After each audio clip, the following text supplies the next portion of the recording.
Baik, sudah berkumpul 64 pada kesempatan pagi hari ini, Bapak dan Ibu dan juga rekan-rekan. Izinkan saya untuk memulai acara pada pagi hari ini, Sustainability Insight Series untuk series di hari ini. Baik, Bismillahirrahmanirrahim. Assalamualaikum warahmatullahi wabarakatuh. Selamat pagi, salam sejahtera untuk kita semuanya. Sebelumnya, kami ucapkan terima kasih banyak atas kehadirannya kepada yang kami hormati, Ibu Tiffany Thohir selaku VP Marketing PT Olah Karsa. Juga kami ucapkan terima kasih banyak atas kehadirannya kepada narasumber kita yang luar biasa. Yang pertama ada Bapak Charles Dewe Simarimare, STMM CPT CPS, selaku Environment Health Safety Social Responsibility and Sustainability Department Head at Fifth Group. Juga kami ucapkan terima kasih kepada narasumber kita yang selanjutnya, Bapak Nur Islami Jafar SSI MMMBA, CEO Invest ID Angel Investor Network. Juga kami ucapkan terima kasih banyak dan juga salam hangat yang luar biasa kepada seluruh peserta SIS pada hari ini. Baik Bapak dan Ibu, kalau saya pasti ya kalau misalnya kita mendengarkan offline atau kita berkumpul secara offline, tepuk tangannya sudah sangat gemuruh pada pagi hari ini. Tapi saya bisa merasakan kehangatan dari rekan-rekan semua peserta yang hadir di sini. Kenapa saya bisa rasakan itu? Karena semangat rekan-rekan semuanya atau semangat dari Bapak dan Ibu yang hadir pada kesempatan kali ini begitu luar biasa sehingga SIS pada siang hari ini atau pagi hari ini terasa hangat dan juga luar biasa. Baik, Bapak dan Ibu, untuk mengawali acara kita pada pagi hari ini, izinkan kami memulai untuk menyanyikan lagu kebangsaan kita, lagu Indonesia Raya sebagai semangat juang kita, sebagai pengingat kita bahwa pahlawan-pahlawan kita terdahulu sudah memperjuangkan kemerdekaan kita sampai dengan saat ini. Maka dari itu, Bapak dan Ibu, mohon izin untuk kita menyanyikan lagu Indonesia Raya.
Terima kasih. Baik, Bapak dan Ibu, Sustainability Insight Series ini merupakan webinar rutin yang diselenggarakan PT Olah Karsa dengan menghadirkan pembicara-pembicara expert dengan banyak pengalaman untuk sharing seputar sustainability. Pada kesempatan kali ini, Sustainability Insight Series mengangkat tema Decarbonizing the Financial Sector for Achieving Net Zero 2060. Tentunya nanti kita akan berdiskusi dan juga mendengarkan bersama-sama mengenai apa yang sudah dilakukan oleh perusahaan. Juga kita akan mendengarkan em, apa sih yang harusnya dilakukan, tentunya yang akan disampaikan juga oleh narasumber kita yang luar biasa. Tapi sebelum itu, mari kita sama-sama dengarkan sambutan yang luar biasa yang akan disampaikan oleh Vice Presiden Marketing PT Olah Karsa. Kepada Ibu Tiffany Thohir, kami persilahkan. Ya, baik. Terima kasih kepada Mas Indra. Selamat pagi, Bapak-Bapak Ibu yang telah hadir di sini. Yang saya hormati terutama untuk Bapak Charles selaku, mohon maaf ada sedikit permasalahan dengan kamera saya, cuma saya izin melanjutkan. Selamat pagi kepada Bapak Charles, juga Bapak Jafat selaku narasumber, serta para peserta yang telah hadir pada Sustainability Insight Series, Decarbonizing the Financial Sector for Achieving Net Zero 2060. Pertama-tama saya ingin mengucapkan terima kasih kepada semua pihak yang telah mendukung terselenggaranya acara ini. Juga Sustainability Insight Series sendiri adalah bagian dari komitmen kami Olah Karsa dalam mendukung terciptanya masa depan yang lebih berkelanjutan, khususnya melalui informasi mengenai peran strategis sektor keuangan dalam mencapai target Net Zero 2060.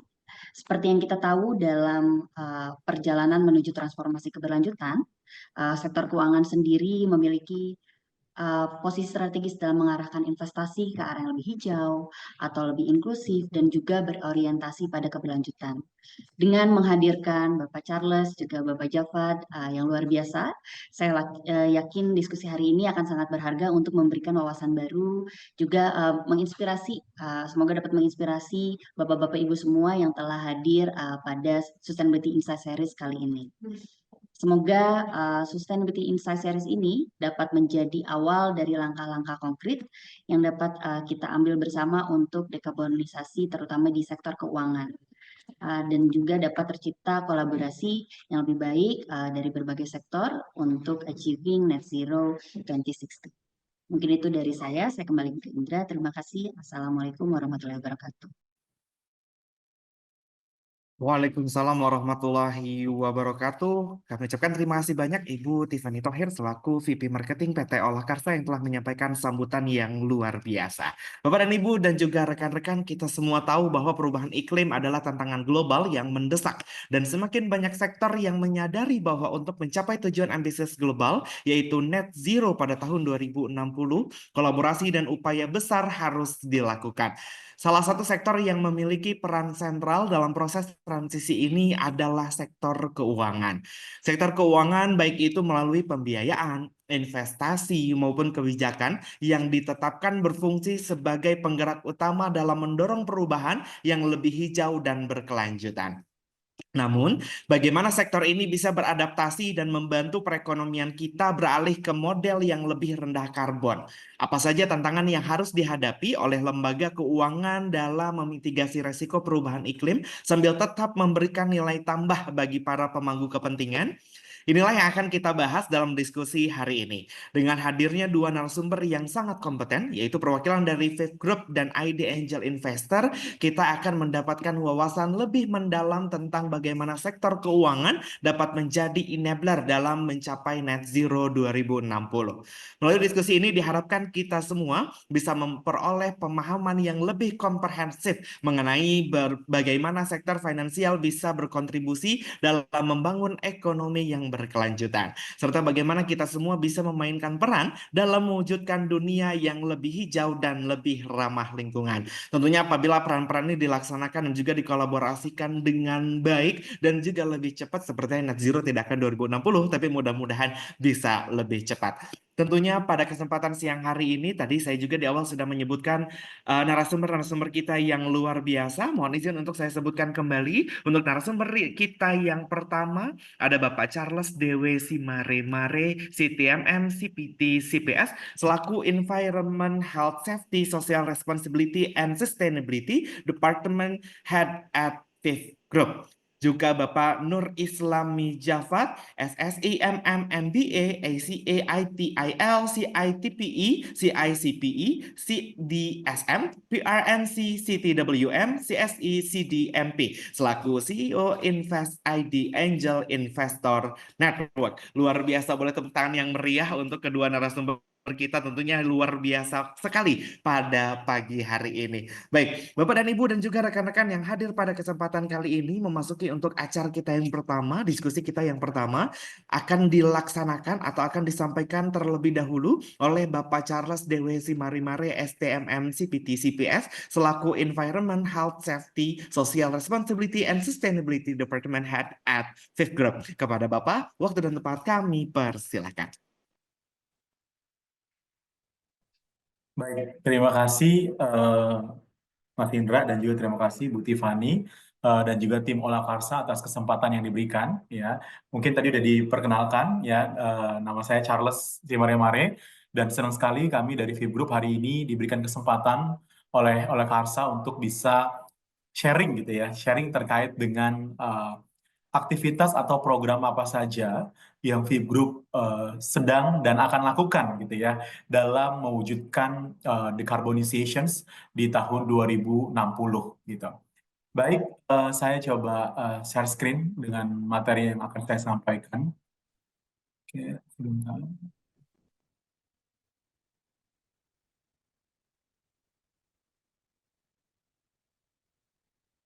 Oke.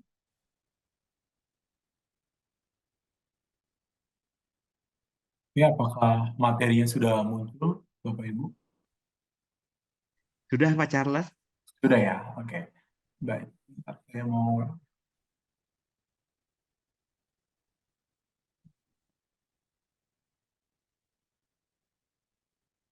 Baik, Bapak Ibu, pada kesempatan ini kami dari VIP Group akan coba menyampaikan terkait program ataupun kegiatan-kegiatan apa saja yang dilakukan oleh VIP Group gitu ya untuk mewujudkan 2060 gitu ya. Oke, baik. Eh, Sedikit saya akan menyampaikan Bapak Ibu terkait dengan company profile VIP Group gitu ya. VIP Group seperti yang ketahui VIP Group lahir tahun 1989 gitu ya. Jadi di tahun ini usianya di 36 tahun. Ya, VIP Group terus bertransformasi ya dan, sampai dengan sekarang kita bersyukur line of business jadi melihat dari perkembangan zaman gitu ya jadi kita melihat opportunity apa yang bisa dilakukan gitu ya yang awalnya memang Vip Group kita ketahui sebagai perusahaan dengan pembiayaan Honda roda 2 gitu ya saat ini kita bertransformasi terus sekarang sudah ada Spectra pembiayaan pembiayaan elektronik kemudian juga multiguna itu Dana Astra terus juga pembiayaan untuk UMKM mulai dari 25 sampai dengan 500 juta itu Finatra dan juga ada Haji Umroh itu ada Amitra gitu ya. Dengan eh, beragam line of bisnisnya VIP Group, tentunya VIP Group memiliki end in mind atau tujuannya gitu ya. Lalu apa sih yang menjadi tujuan VIP Group? Tentunya ingin menjadi perusahaan yang dikagumi secara nasional gitu. Ya, tentunya untuk menjadi perusahaan yang dikagumi, tentunya VIP Group harus bisa memberikan dampak gitu ya, ataupun manfaat gitu ya, dan memberikan at the end kehidupan yang lebih baik untuk masyarakat.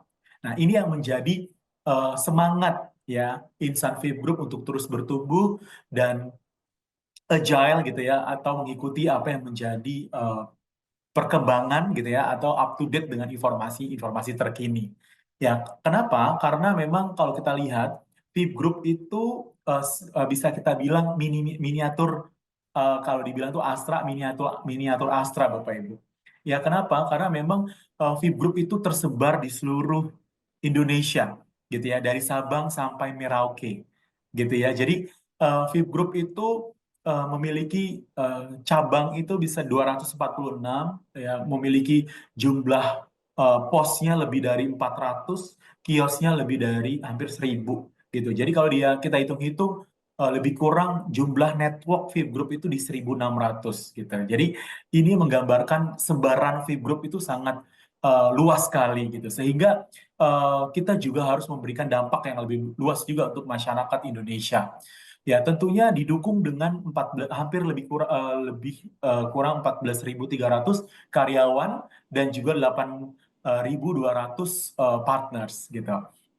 Nah, Bapak Ibu, apa sih yang menjadi semangat VIP Group gitu ya untuk terus bertumbuh, untuk bisa menjadi perusahaan yang dikagumi dan memberikan dampak atau manfaat bagi masyarakat?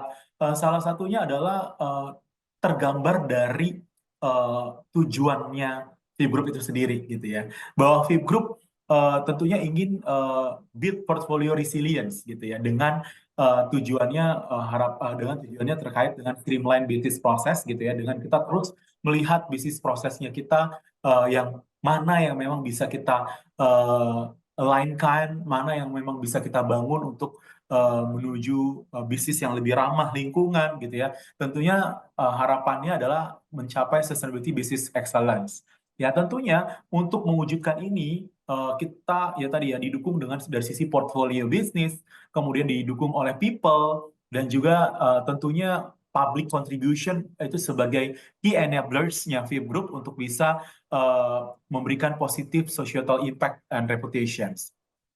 Nah, berkaitan dengan tema kita hari ini, Bapak Ibu, yang kita akan bahas gitu ya, saya coba menyampaikan apa sih yang sudah dilakukan VIP Group sampai dengan saat ini.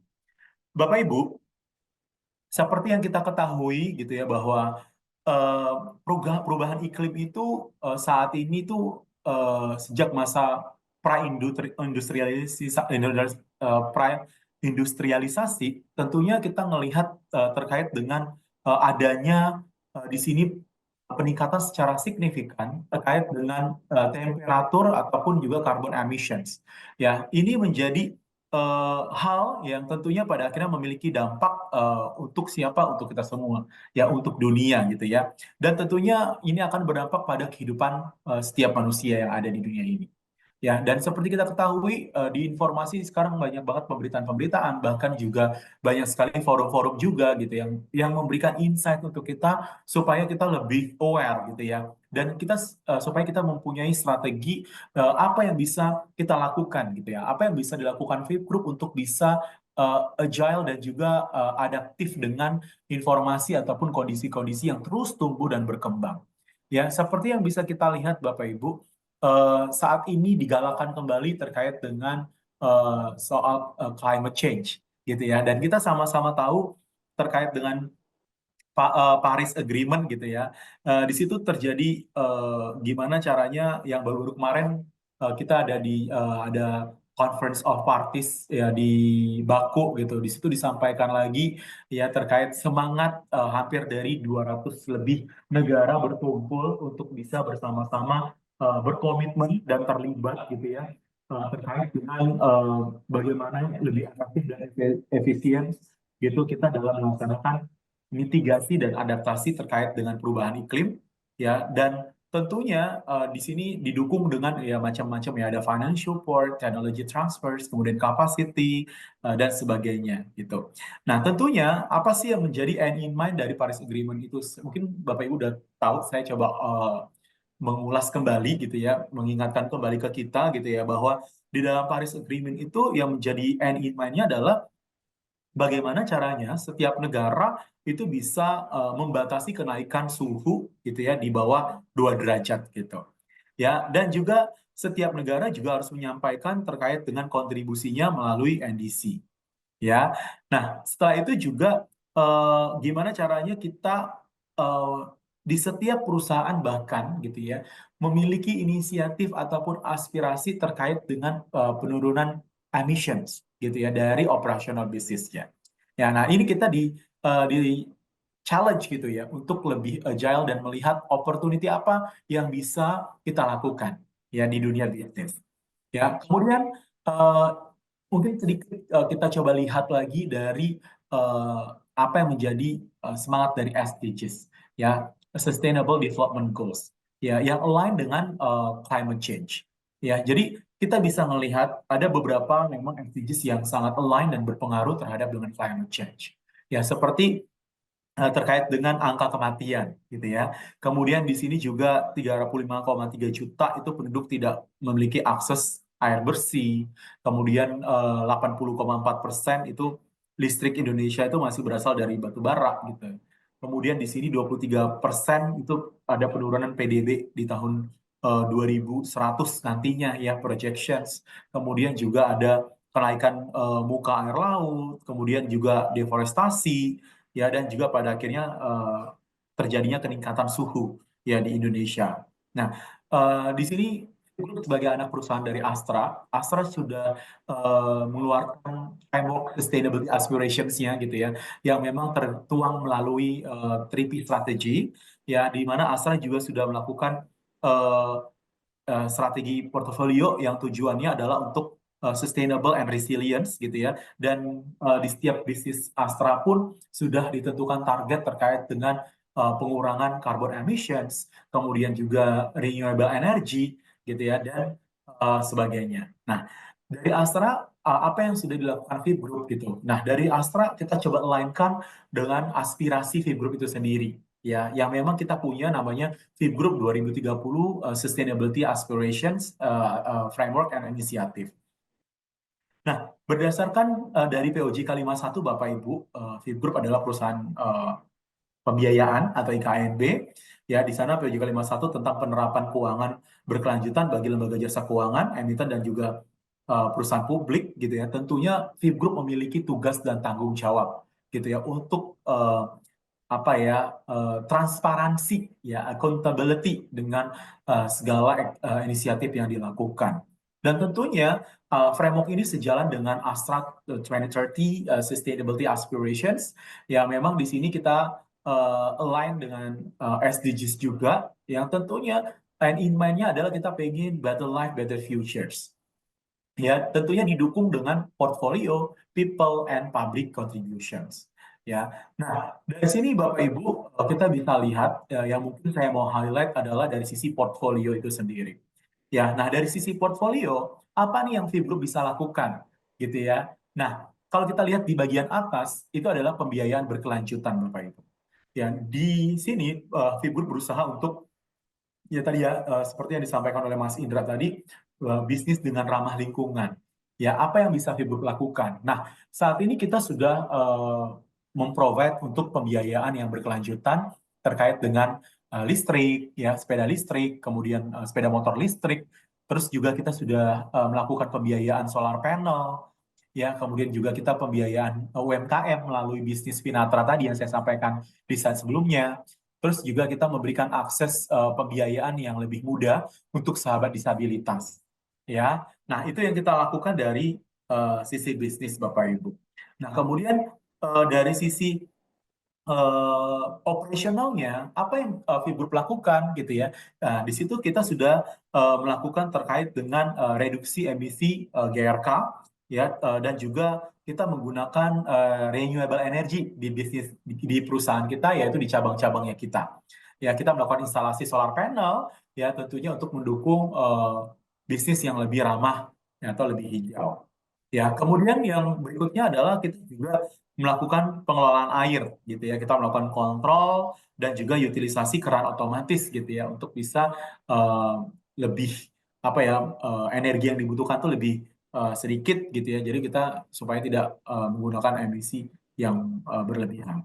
Kemudian selain itu juga VIP Group melakukan waste diverted gitu ya, sampah-sampah melakukan pemilahan sampah ya mana yang bisa diolah gitu ya, mana sampah yang memang bisa kita olah untuk organik, yang mana sampah yang memang bisa kita jadikan ekonomi sirkular ataupun yang memiliki value yang pada akhirnya kita bisa empowering masyarakat community untuk bisa menjual lagi untuk menjadikan sesuatu nilai gitu ya. Nah itu dari sisi portfolio yang kita lakukan didukung dari sisi people gitu ya kita grup juga fokus terkait dengan K3 kesehatan dan keselamatan kerja, kemudian juga kita juga memiliki program yang mendukung keberagaman ya keselarasan dan juga inklusivitas dengan program friendly ya dengan menempatkan setiap karyawan kita satu karyawan disabilitas di seluruh networknya kita gitu ya dan tentunya ada juga woman empowerment gitu ya dan memberikan kesempatan bagi perempuan gitu ya untuk bisa bekerja dan berkarya dan bersaing sampai dengan level uh, board of directors. Nah, tentunya kita juga memberikan dampak bagi masyarakat melalui program-program public contribution ya mulai dari figur sehat kita ada pilar-pilarnya kita ada figur sehat ada figur pintar yang memang fokus pada pendidikan ada figur sejahtera yaitu kita memberikan empowering dan juga pendampingan bagi UMKM kemudian juga kita ada figur lestari yaitu kita rumah pembibitan dan kita sudah centralized dengan penanaman hutan di dalam satu titik yang nantinya kita jadikan carbon offsetting ya dan juga terkait dengan IPAL komunal gitu ya. Tentunya dengan kita memberikan dampak bagi masyarakat lebih luas dengan kita memiliki tahun kemarin kita memiliki satu kampung berseri Astra binaan VIP Group gitu ya dan juga tentunya didukung dengan figur peduli yaitu ini adalah filantropi program yang memberikan bantuan ke masyarakat baik dari sisi spiritual, terus juga bencana dan juga sosial. Tentunya didukung dengan kegiatan-kegiatan proyek-proyek keberlanjutan, seperti kita memberikan inovasi eh, bagi cabang-cabang kita untuk memberikan ide inovasi terkait keberlanjutan, baik itu dari sisi Fib Group Friendly Branch, yaitu kita memberikan stimulus bagi cabang kita untuk memberikan ide project implementation terkait dengan CSR. Ada Fib Group Green Branch itu untuk terkait dengan kegiatan-kegiatan K3, terus juga pengolahan sampah gitu ya, dan juga terkait dengan Fib Group Safe and Security terkait dengan keamanan, juga memberikan stimulus mereka untuk bisa membuat atau memiliki ide terkait dengan keamanan yang ada di network. Nah, tentunya ini didukung dengan campaign CARE ya, Create Action Rescue Earth ya, dan tentunya grup ingin menuju ya tadi ya good corporate governance, dan juga didorong dengan semangat TEAM ya, Teamwork Excellent Achieving Moving Forward, yang menjadi suntikan semangat kita ya, sebagai insan Fit Group untuk bisa mewujudkan tiga tripi strategi yang tadi.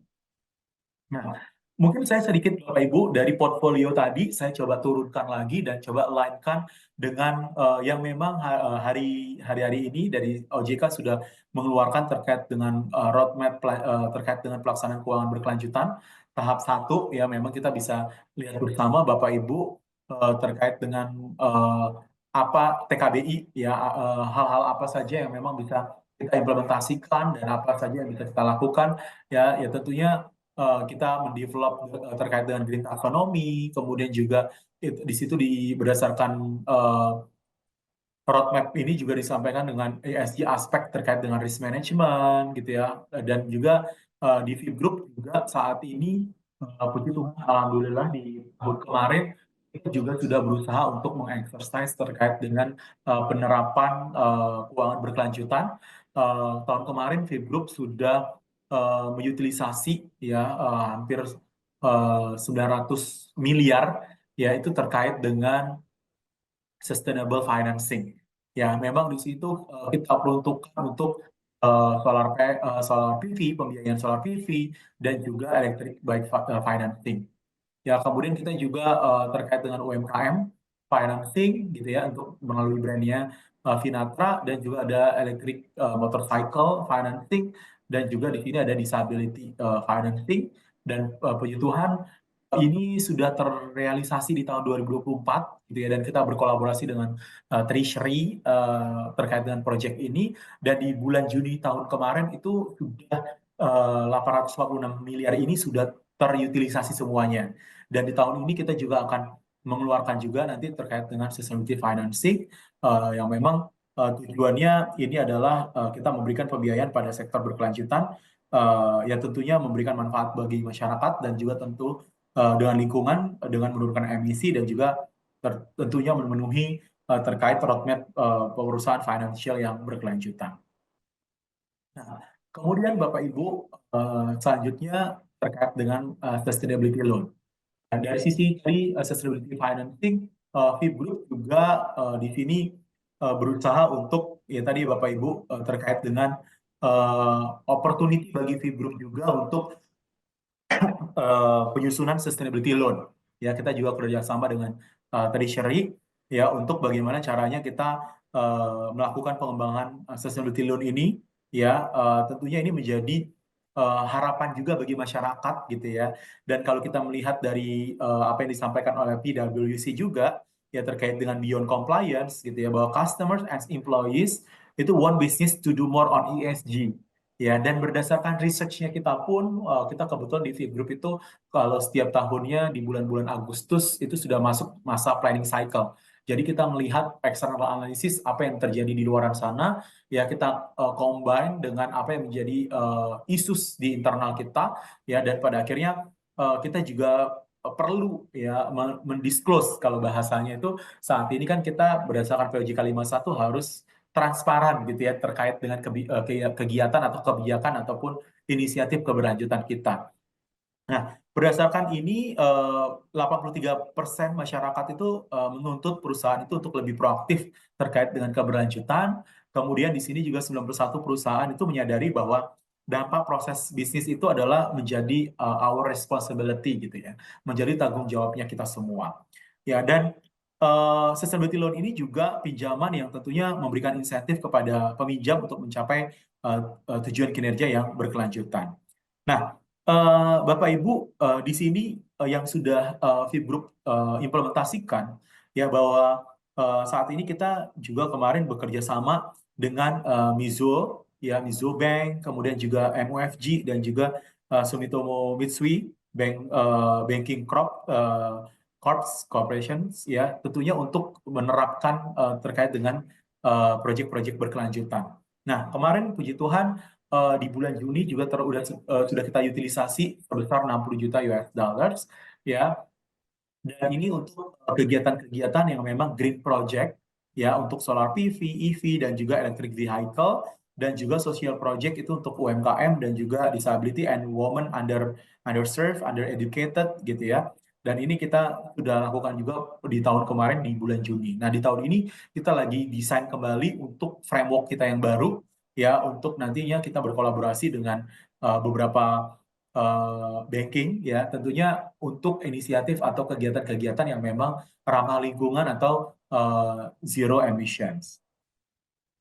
Nah, kemudian dari sisi portfolio tadi juga saya sempat sampaikan Bapak Ibu terkait dengan water management, itu juga dari Astra sudah menetapkan target ya di setiap business unitnya, bahwa kita di tahun 2024 targetnya 6%, Devi Group bisa mencapai 7,5%.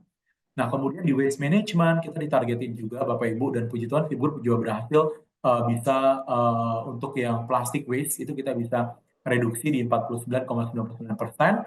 Ya, tentunya kita berkolaborasi dengan 62 bank sampah yang tersebar di seluruh Indonesia. Nah, selain itu terkait dengan GRK emission, ya Vip juga sudah 30 cabang kita yang tersebar di seluruh Indonesia itu sudah kita instalasi solar panel. Nah, di tahun ini kita akan ada tambah lagi 12 cabang kita lagi nantinya yang akan kita instalasi solar panel ya, dengan kapasitas 10,8 kilowatt per peak hours ya. Kemudian juga terkait dengan energi mix gitu ya, kita memang targetnya di 2024 itu di 5,07, dan puji Tuhan kita di full year bisa di 12,3%.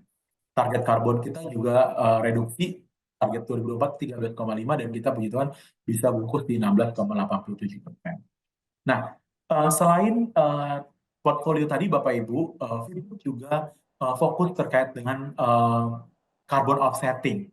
Ini yang memang baru kita exercise di tahun lalu Bapak Ibu.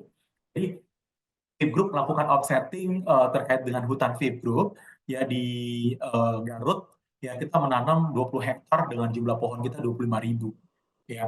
Dan tentunya ini berkolaborasi juga banyak stakeholders yang terlibat gitu ya, pemerintah daerah ya, kemudian juga SMK untuk pembibitannya gitu ya, dan juga masyarakat sekitar untuk terkait dengan proses penanaman, kontrol, monitoring, dan kita bekerja sama juga dengan IPB University untuk nanti melakukan monitoring terkait dengan karbonnya, yang nantinya harapannya kita bisa daftarkan ke sistem register nasional atau SRN, dan nanti kita bisa membentuk SPE GRK yang pada akhirnya itu menjadi pengakuan terhadap karbon yang Vip Group lakukan. Nah, di tahun 2025, di tahun ini kita akan tanam juga di lokasi yang sama. Ya, kebetulan memang jumlah lahannya lumayan besar ya, lahan sosial. Jadi kita tahun ini akan tanam 30.000 pohon ya, dan tentunya nanti akan melibatkan masyarakat lagi dan juga beberapa stakeholders yang lainnya. Nah, atas inisiatif ini kita bersyukur Bapak Ibu, atas 2024 kemarin Astra juga memberikan apresiasi kepada Vip Group ya, terkait dengan Nature Based Solution Initiative gitu ya.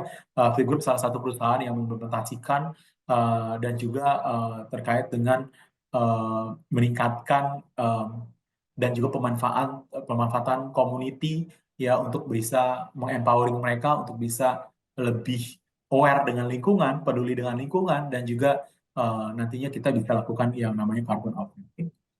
Nah, selain itu Bapak Ibu, kalau kita berbicara terkait dengan decarbonization, tentunya kalau kita mengacu pada climate risk ya, saat ini Vip Group juga lagi melakukan climate risk mapping ya, ataupun TCFD ya, FRS S1 S2 yang memang saat ini lagi menjadi memang IKNB itu belum menjadi eh, apa ya suatu keharusan gitu ya, tapi di sini Vip Group berusaha untuk melihat apa yang menjadi opportunity ke depan, karena kalau kita melihat dari COP yang di baku disampaikan, gimana caranya setiap perusahaan itu memiliki komitmen gitu ya untuk melakukan mapping risk, ya opportunity apa aja nih yang bisa kita lakukan, yang bisa kita lakukan mitigasi dan kita adaptasi. Nah, kemarin Vip Group sudah melakukan benchmarking feasibility study, kita ke waktu itu ke DBS, ke beberapa tempat lainnya. Kemudian kita sudah melakukan workshop terkait dengan FRS S1 S2 ya, dan juga Vibun juga sudah melakukan climate risk assessment. Ya, tentunya kita sudah saat ini kita udah bisa mappingkan mana risk, mana opportunity, kita udah bisa mappingkan terkait dengan physical dan juga transition sampai dengan kita bisa hitung financial impact, dan kita juga pelan-pelan Vibun juga untuk melakukan skenario analisis Bapak Ibu terkait dengan misalnya jika terjadi kenaikan suhu 1,5, range 2 sampai 2 derajat, atau bahkan di atas 3 derajat, itu apa yang kita lakukan. Nah, nanti kita udah lakukan simulasi seperti itu, Bapak Ibu. Nah, kemudian berikutnya terkait dengan capaian eh, mungkin sedikit mengulas gitu ya terkait dengan reduksi karbon. Ya, tadi saya sempat sudah sampaikan. Ya, sebenarnya kalau kita lihat eh, dengan centralized hutan fiber ini memberikan opportunity juga buat kita dengan jumlah jaringan fiber yang luas, dengan kita bisa berkolaborasi dengan banyak stakeholders, memungkinkan sekali bahwa fiber bisa mencapai net zero di tahun 2060. Ya, dengan tentunya eh, mengoptimalkan segala inisiatif baik di internal dan juga di eksternal, yaitu dengan mengoptimalkan terkait dengan sustainability loan, ya, dengan financing dan juga carbon offsetting yang nantinya juga tentunya ini memberikan dampak bagi kita juga ya untuk bisa Vip Group Forest yang untuk carbon absorption. Ya, ini sedikit gambaran-gambaran yang memangnya nanti kita bisa lakukan Bapak Ibu, tentunya mengacu pada baseline di tahun 2019. Nah, Vip dalam mewujudkan Indonesia Net Zero 2060, tentunya yang sudah kita lakukan dari apa yang menjadi eh, aspirasi dari OJK sendiri, gitu ya, terkait dengan Sustainable Finance Roadmap, ya, Vip Group juga terus berkomitmen, Bapak Ibu, ya, dan kita sudah mencoba untuk melakukan ada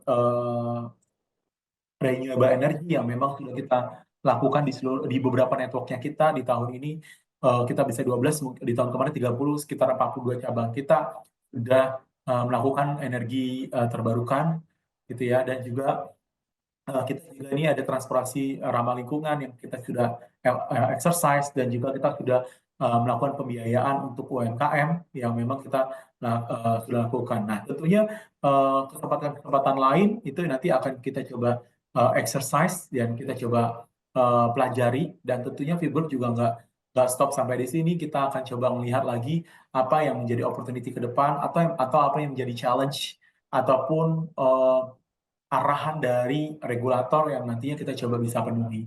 Dan tentunya apa yang kita lakukan saat ini, kita ingin juga Vip Group mendisclose gitu ya, berdasarkan dari sustainability report, kita juga ingin mendisclose terkait dengan apa saja instrumen ataupun aspirasi yang memang bisa kita lakukan gitu. Karena memang saat ini juga investor itu khususnya mereka itu akan memberikan dana itu kepada perusahaan yang memang melakukan praktik ESG.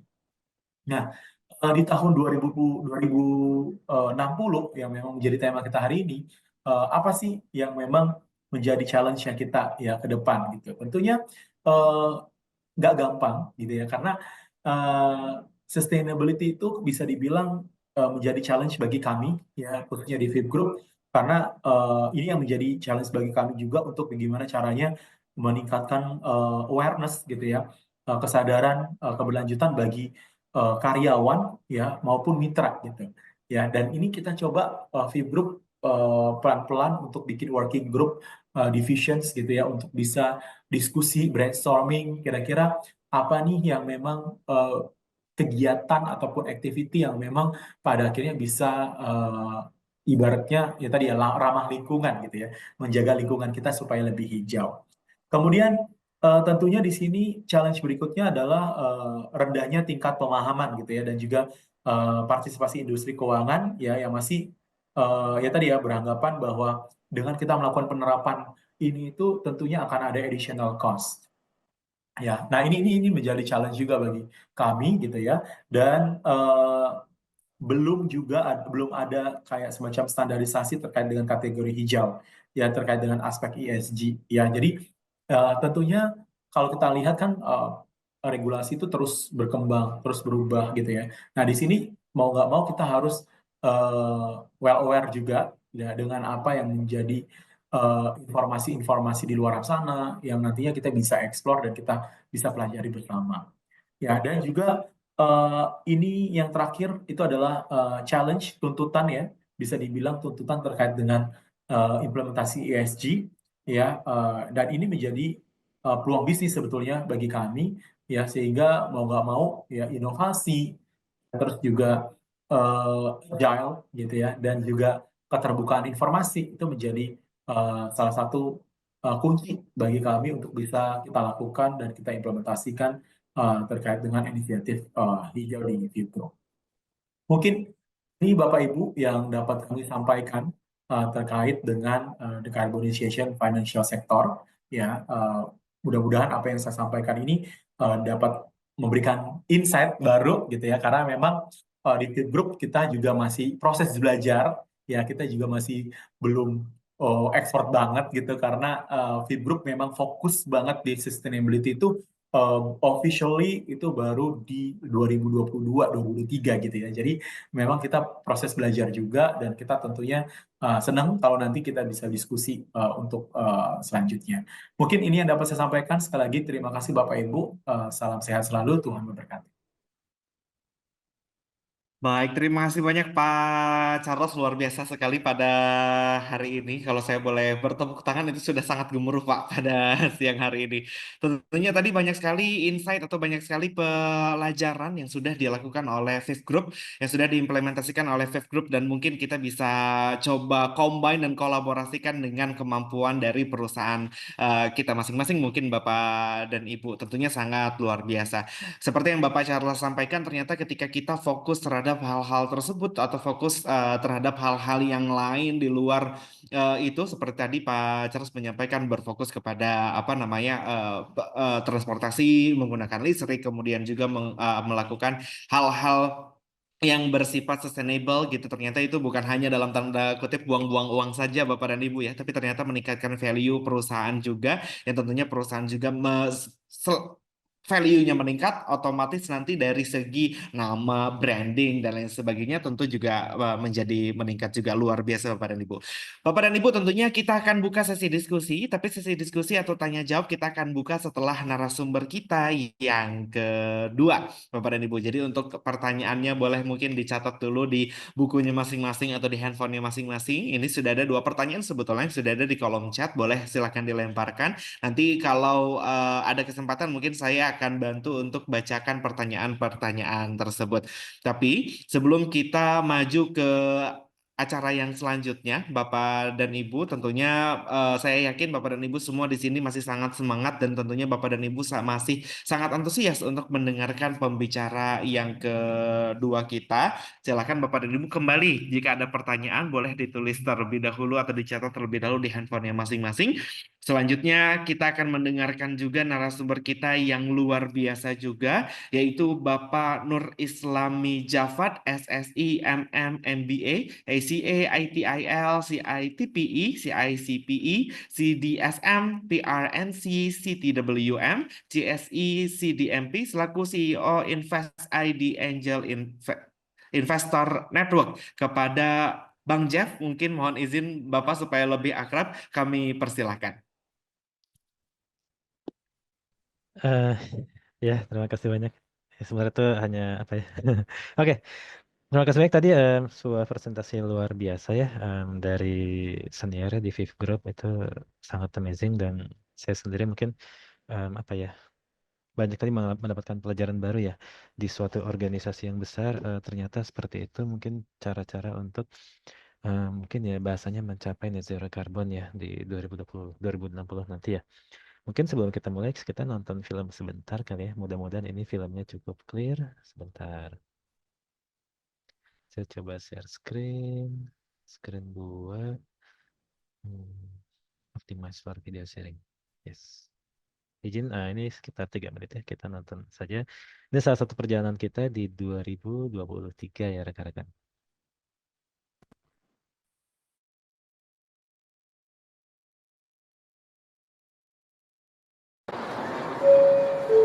Preview. Your attention, please. Please do not smoke in the town. And once again, ladies and gentlemen, United Flight 1017 to Calgary is closing.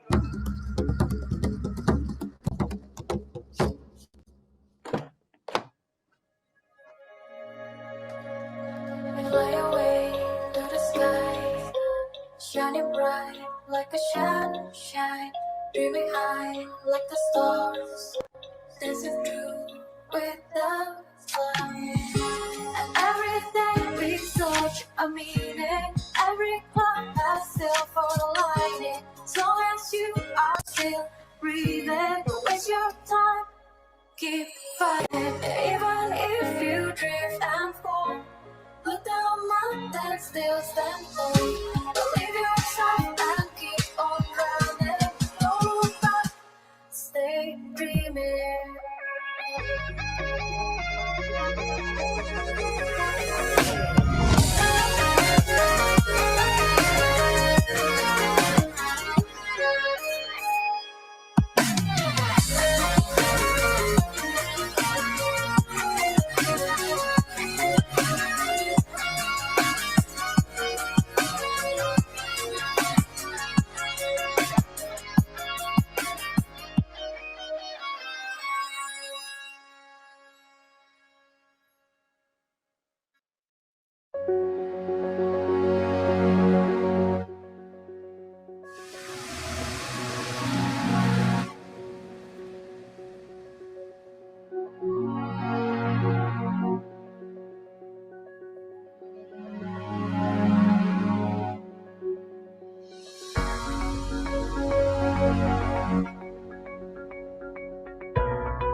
Ya, ya rekan tadi adalah mungkin salah satu ini ya perjalanan kita. Kita salam kenal, nama saya J, saya dari Pulau Jawa ya di Indonesia. Hari ini saya sedang di Jakarta.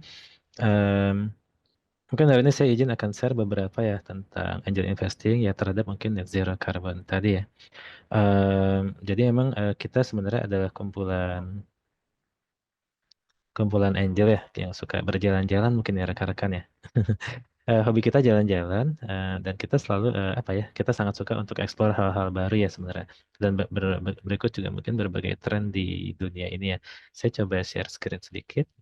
Mungkin materi tidak akan terlalu ini ya kompleks jadi sifatnya ini lebih ke jalan-jalannya rekan-rekan dan mungkin saya izin share screen sedikit dan bercerita ya. Jadi tadi yang di video sebenarnya begini, angel investor itu adalah investor ya yang mungkin skalanya tidak sebesar perusahaan-perusahaan besar, namun di sini mungkin ya silaturahim, persahabatan menjadi hal yang menarik bagi kita untuk saling berinteraksi dan berkolaborasi ya. Yang mana juga ya tadi konsep-konsep baru seperti net zero dan mungkin ya ada berbagai hal lainnya, AI dan lain-lain, kita selalu update juga dan saling toleh-menoleh. Karena semakin kita update terhadap tren, kita bisa mengambil decision yang lebih relate terhadap perkembangan zaman yang semakin cepat ya rekan-rekan ya. Ya, zaman ini mungkin semakin cepat. Kemarin mungkin ngomongin 2017-18 ngomongin big data ya, machine learning ya. Kemudian di 2021 akhir mungkin ya banyak yang bicara tentang blockchain, kripto ya. Mungkin di 2023 banyak yang bicara AI. Nanti di 2024, 2025 jangan-jangan ada hal yang baru ya rekan-rekan ya. Selalu ada hal yang baru dan setiap hal itu memiliki tentu saja ada benefit dan risk ya teman-teman. Jadi saya selalu berpandangan setiap bisnis, setiap kegiatan begitu ya selalu ada tadi benefit dan risk atau potensial benefit, potensial risk. Risiko ada risiko positif, risiko negatif ya. Risiko positif misal kalau sekiranya kita buka brand gitu ya makanan instan mungkin ya. Mungkin anggap aja apa ya mie instan gitu ya. Ternyata yang belinya banyak sehingga kita harus bikin pabrik, invest di pabrik dan seterusnya. Oh, ternyata pabrik itu ya ada dampaknya ke lingkungan dan seterusnya ya. Di sini mungkin sejauh itu sebenarnya kita melihat dan saling belajar. Dan disclaimer di sini saya bukan ahli climate change dan di sini ya kita belajar aja. Oh, apa sih yang bisa kita pelajari terhadap um, net zero future ini ya terhadap bisnis kita, terhadap kegiatan kita, impact kita dan seterusnya dan sangat terbuka untuk berbagai masukan dan diskusi ya rekan-rekan. Ini total ada 19 slide ya. Ya salam kenal, ini Instagram saya abcdfgcf, Invest ID dan mungkin itu yang di kanan bawah itu ya sudah logo lama ya, logo-logo lama. Ya, intinya mah tadi ya yang saya ceritakan kita sangat suka berjalan-jalan ya di dunia inovasi, digital, startup, dan lain-lain. Ya, ini latar belakang mungkin kenapa saya sangat tertarik dengan isu climate change dan seterusnya. Dulu saya S1 di biologi ya di ITB, dan ini mungkin dulu skripsi saya di Gunung Papandayan nih rekan-rekan. Jadi mengecek ya suksesi dari hutan selama 9 tahun sejak letusan Gunung Papandayan ya. Kita menggunakan indeks ya NDVI, menggunakan manual plot, kemudian juga teknologi satelit dan hemispherical dan kita bisa melihat dan seterusnya. Dari situ ya sebenarnya di sini kenapa belajar itu penting ya terhadap berbagai hal ini? Oh, kita bisa tahu bahwasanya ekosistem itu sangat penting untuk mendukung sustainability dari manusia itu sendiri. Ketika kita banyak mempengaruhi ekosistem, menghilangkan hutan dan seterusnya, sampai threshold tertentu bisa jadi itu akan berpengaruh gitu rekan-rekan ya. Ya bahkan tadi mungkin kalau kita butuh apa produksi makanan, tapi alamnya sudah tidak bisa memproduksi karena sudah hilang alamnya mungkin dibabat semua begitu ya.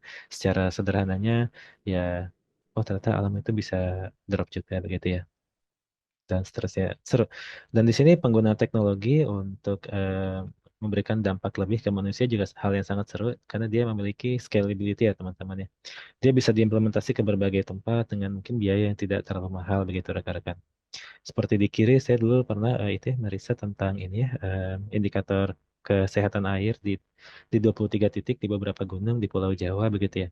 Dulu mungkin sangat mahal, tapi dengan iterasi teknologi saya coba-coba, oh ternyata bisa murah dan real time ya. Dan mungkin sekarang banyak dilakukan oleh beberapa startup teknologi em, teknologi lingkungan ya di Indonesia maupun di dunia gitu. Jadi ini tadi apa itu angel investing? Ya, biasanya ya merupakan aktivitas invest pada usaha-usaha awal ya, usaha-usaha rintisan, starting up, startup dan seterusnya. Dan mana yang terlibat mungkin rekan-rekan yang sudah cukup stabil ya mungkin rekan-rekan secara keuangan. Dia tidak harus memiliki miliar dan triliun rupiah, tapi mungkin sudah tidak terlalu mikirin cicilan KPR dan lain-lain ya mungkin begitu gambarannya rekan-rekan ya. Walaupun ya tidak menutup kemungkinan semua orang bisa melakukan aktivitas angel investing disarankan memang menggunakan uang dingin ya rekan-rekan. Jadi kalau masih angel investing menggunakan uang pinjol misalkan ya, yaitu sebenarnya sah-sah aja semua teori, cuma semua metode, walaupun ya yang lebih aman adalah ketika kita menggunakan uang dingin, sehingga kita bisa berpikir dengan jernih ya. Dan di situ juga tidak selalu benefit itu adalah uang ya rekan-rekan untuk angel investor itu. Kadang benefit itu sesederhana, oh kita bisa berdampak ke ekosistem, oh ternyata kampung di mana gitu di daerah 3T jadi bagus dengan bisnis atau ide bisnis suatu calon investor atau ya anak-anak muda biasanya. Di situ pun kita sangat bahagia ya rekan-rekannya. Itu jadi investasi seperti itu dan Invest ID adalah mungkin ya bisa kita bilang mungkin network dari angel investor ya. Di sini mungkin kita ada circle-circle yang saling invest ya maksudnya ke berbagai usaha rintisan ya kita ada 600 orang lebih member dari 2021 ya. Sebenarnya ini lebih ke hobi ya Ya, mungkin seperti misalkan sebagian masyarakat Indonesia mungkin memiliki hobi misalkan ikan hias atau burung gitu ya. Ya mereka kadang di weekend saling berkumpul, ngobrol gitu ya, senang gitu ya. Ya itu sama dengan kita kira-kira.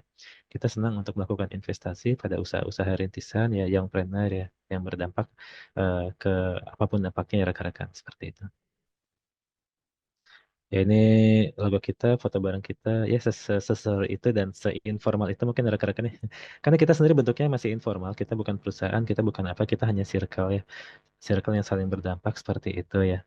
Dan kita emang menghindari kesibukan-kesibukan yang terlalu sibuk karena pada dasarnya biasanya angel investor itu sudah masing-masing sibuk. Dan bagaimana di kesibukan itu kita bisa saling berdampak ya kita saling belajar. Tadi mungkin sedikit ya tentang net zero carbon ya. Intinya ya bagaimana kita melakukan suatu balancing ya sebenarnya. Balancing ya dari apapun yang diemisikan dari kegiatan manusia ini.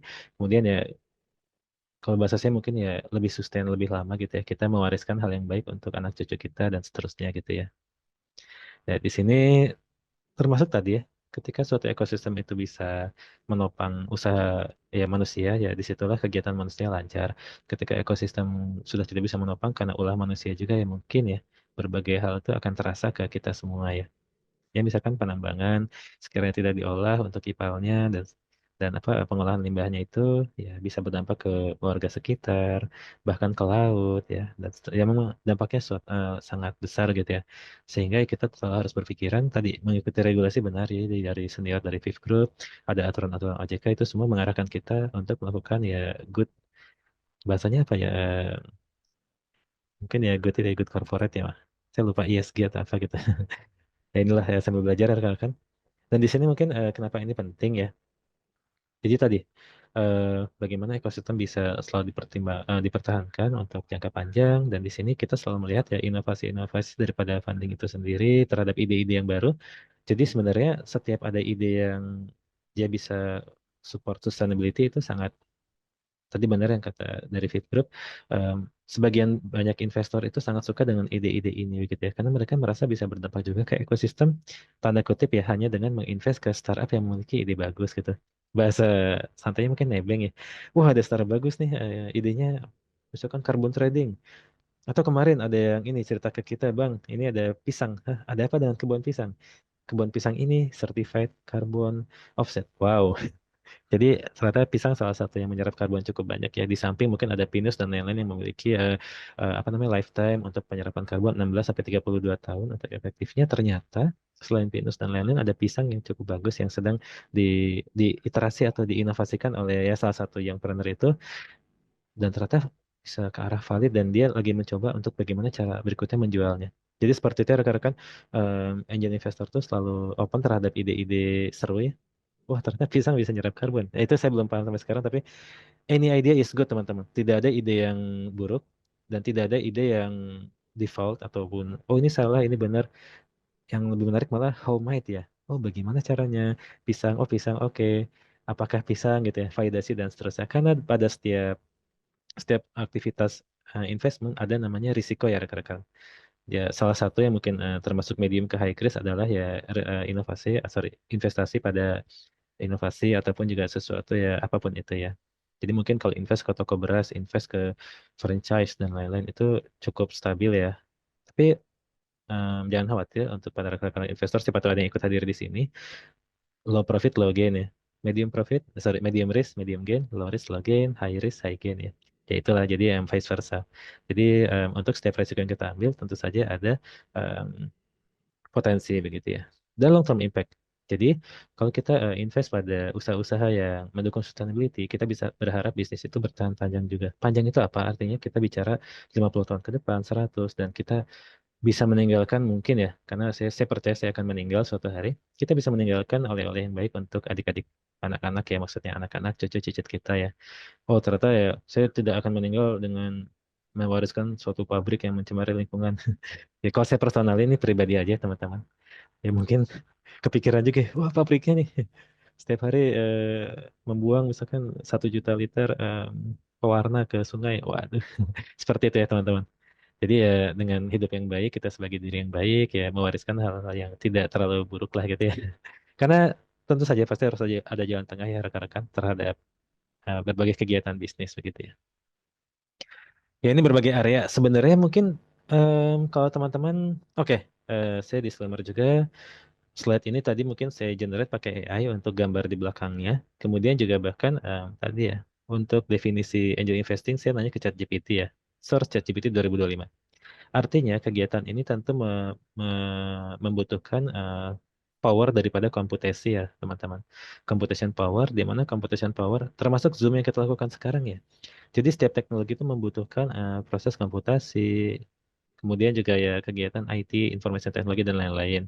Dalam hal AI dia sangat membutuhkan rendering dari GPU ya rekan-rekan ya. Dulu saya mundur sedikit ke 2022, saya membuat suatu mining chamber itu apa? Jadi dia sama beberapa sahabat angel investor. Mining chamber itu jadi mesin ya atau rig ya atau rak atau ya suatu ruang yang berisi alat-alat high tech ya. Eh, Bukan komputer yang biasa, jadi sangat spesifik ya. Namanya ASIC. ASIC itu kepanjangannya saya lupa. Tapi intinya sih dia memiliki sirkuit-sirkuit yang spesifik untuk melakukan kegiatan industri tertentu dalam hal ini digital asset ya. Seperti misalkan Bitcoin, Ethereum Coin dan lain-lain. Mungkin ya kalau teman-teman sempat ada yang familiar dengan kripto ya, blockchain dan seterusnya. Dan di situ salah satu yang saya pikirkan di awal adalah, oh ini saya bisa sangat profit di sini. Bahkan saya duduk diam aja sudah bisa double digit ya hanya dengan satu ruang kecil saja di rumah ya. Akhirnya rumah saya upgrade listriknya dan membuat jalur baru dan terakhir setelah semuanya settle, jadi saya punya 23 unit itu ya mining rack, chamber tadi ya. Eh, yang saya pikirkan adalah carbon offset ya rekan-rekan. Saya nggak tahu waktu itu. Ini semuanya pribadi ya teman-teman. Jadi tidak terkait dengan apapun ya. Ini hobi pribadi saya. Saya nggak tahu listrik waktu itu. Apakah listrik Indonesia sudah hijau? Saya juga kurang paham ya. Oh jangan-jangan batu bara dan lain-lain. Ya sudah. Ambil simpelnya. Berarti semua karbon yang saya akibatkan dari kegiatan mining tersebut. Saya harus melakukan offset. Artinya ya membayar gitu ya. Oke ada startup yang bisa melakukan services itu. Saya bayar sekian. Dan oke saya ya lumayan tenang lah gitu ya. Biasanya mungkin penyaluran karbon offset ya mungkin biasanya penanaman penanaman pohon-pohon ataupun kegiatan-kegiatan konservasi yang menurunkan karbon juga ya begitu itu yang saya ambil dan masih sangat masuk ke rekan-rekan secara budget jadi untuk teman-teman yang memiliki startup juga yang berdampak ke lingkungan kita tidak serta-merta harus selalu menurut saya gitu ya ini personalnya juga tidak serta-merta harus selalu melihat pada potensi-potensi ini juga tapi jangan-jangan ya untuk aktiviti apapun ya kita ya menormalkan si karbon itu ya. Hmm, tapi kalau tidak visible ya jangan nanti perusahaan tutup gitu. Dalam konteks tadi ya industri mining, Bitcoin dan lain itu masih sangat visible dan sangat kecil kok. Maksudnya ya why not gitu ya kita sama-sama mempertahankan itu ya. Ya ini lebih jauh lagi ada EV, battery tech, recycling teknologi, ada plant-based, lab grown food alternatif ya. Lagi-lagi ini rekan-rekan ini yang bilang ChatGPT ya. Kita ya make it simple. Oh ChatGPT jadi gini, kenapa saya mengambil konteks AI dan ChatGPT tadi? Ya karena itu juga salah satu yang saya juga lagi ikuti. Ini bagaimana cara mereka untuk mempertahankan net zero carbon, padahal penggunaan server cukup banyak. Bahkan data center di Google, Microsoft ya, ada yang berencana membenamkannya ke laut supaya tidak banyak mengambil ini ya, power of pendinginan ya. Karena data center itu harus didinginkan gitu ya.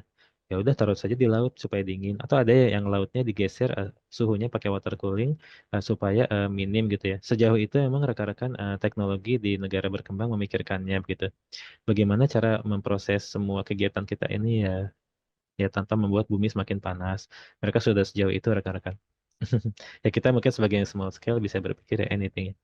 Dan salah satu yang menarik ya ini ternyata ada plant based dan ground food. Nanti mungkin saya akan share juga ya di belakang ya. Nah ini, jadi bagaimana sih angel investor dapat melihat ide-ide bisnis ya yang mungkin sustainable dan seterusnya innovation dan green dan lain-lain ya. Satu mungkin kita melihat dari bisnis model ya. Kenapa bisnis model penting? Ya intinya bisnis tuh bukan kegiatan apa ya kita menyedekahkan uang kita ya itu bagus cuma pada dasarnya kita membangun cash flow ya rekan-rekan bisnis yang bagus cash flow-nya bagus sehingga kita bisa melakukan berbagai hal seterusnya yang berdampak begitu ya itu rekan-rekan kalau suatu bisnis tidak ada cash flow maka dia tidak akan se-fleksibel yang punya cash flow kata kuncinya itu kenapa butuh bisnis model yang valid bisnis model ya bagaimana kita memproduksi cash flow tadi ya dengan ide yang tadi apakah plan ground food apakah tadi kita buat ide apapun. Misalkan bisnis, oh pakaian yang sustainable boleh gitu ya. Tapi bagaimana cara kita membangun bisnis model tadi? Bisnis model bukanlah suatu slide presentasi di mana kita punya value proposition, kita punya produk, lalu inilah investasinya ya itu bisa. Lebih jauh lagi adalah suatu gambaran nih, bagaimana kita bisa membangun inovasi bisnis apapun yang sustainable iya, menghasilkan uang iya, sehingga investor tertarik kita rekan-rekan ya. Dan dia mungkin scalable tuh bagus yang di tengah. Scalable adalah kalau bahasa kita itu the next mile. Oh, setelah bisnis model jalan, kita scalable impact. Oke, ternyata dengan kegiatan ini kita bisa mereduksi 1 ton karbon misalkan per tahun. Itu bagus ya. Carbon footprint assessment, yes, pasti seperti tadi waktu kita akan membangun misalkan mining chamber investment. Oke, kita cek dulu ininya ya, carbon footprintnya dan seterusnya ya. Dan due diligence, teman-teman. Jadi memang kita melihat ini penting ya. Ya, semua yang kita bicarakan harus kita verifikasi, validasi apakah hal itu benar.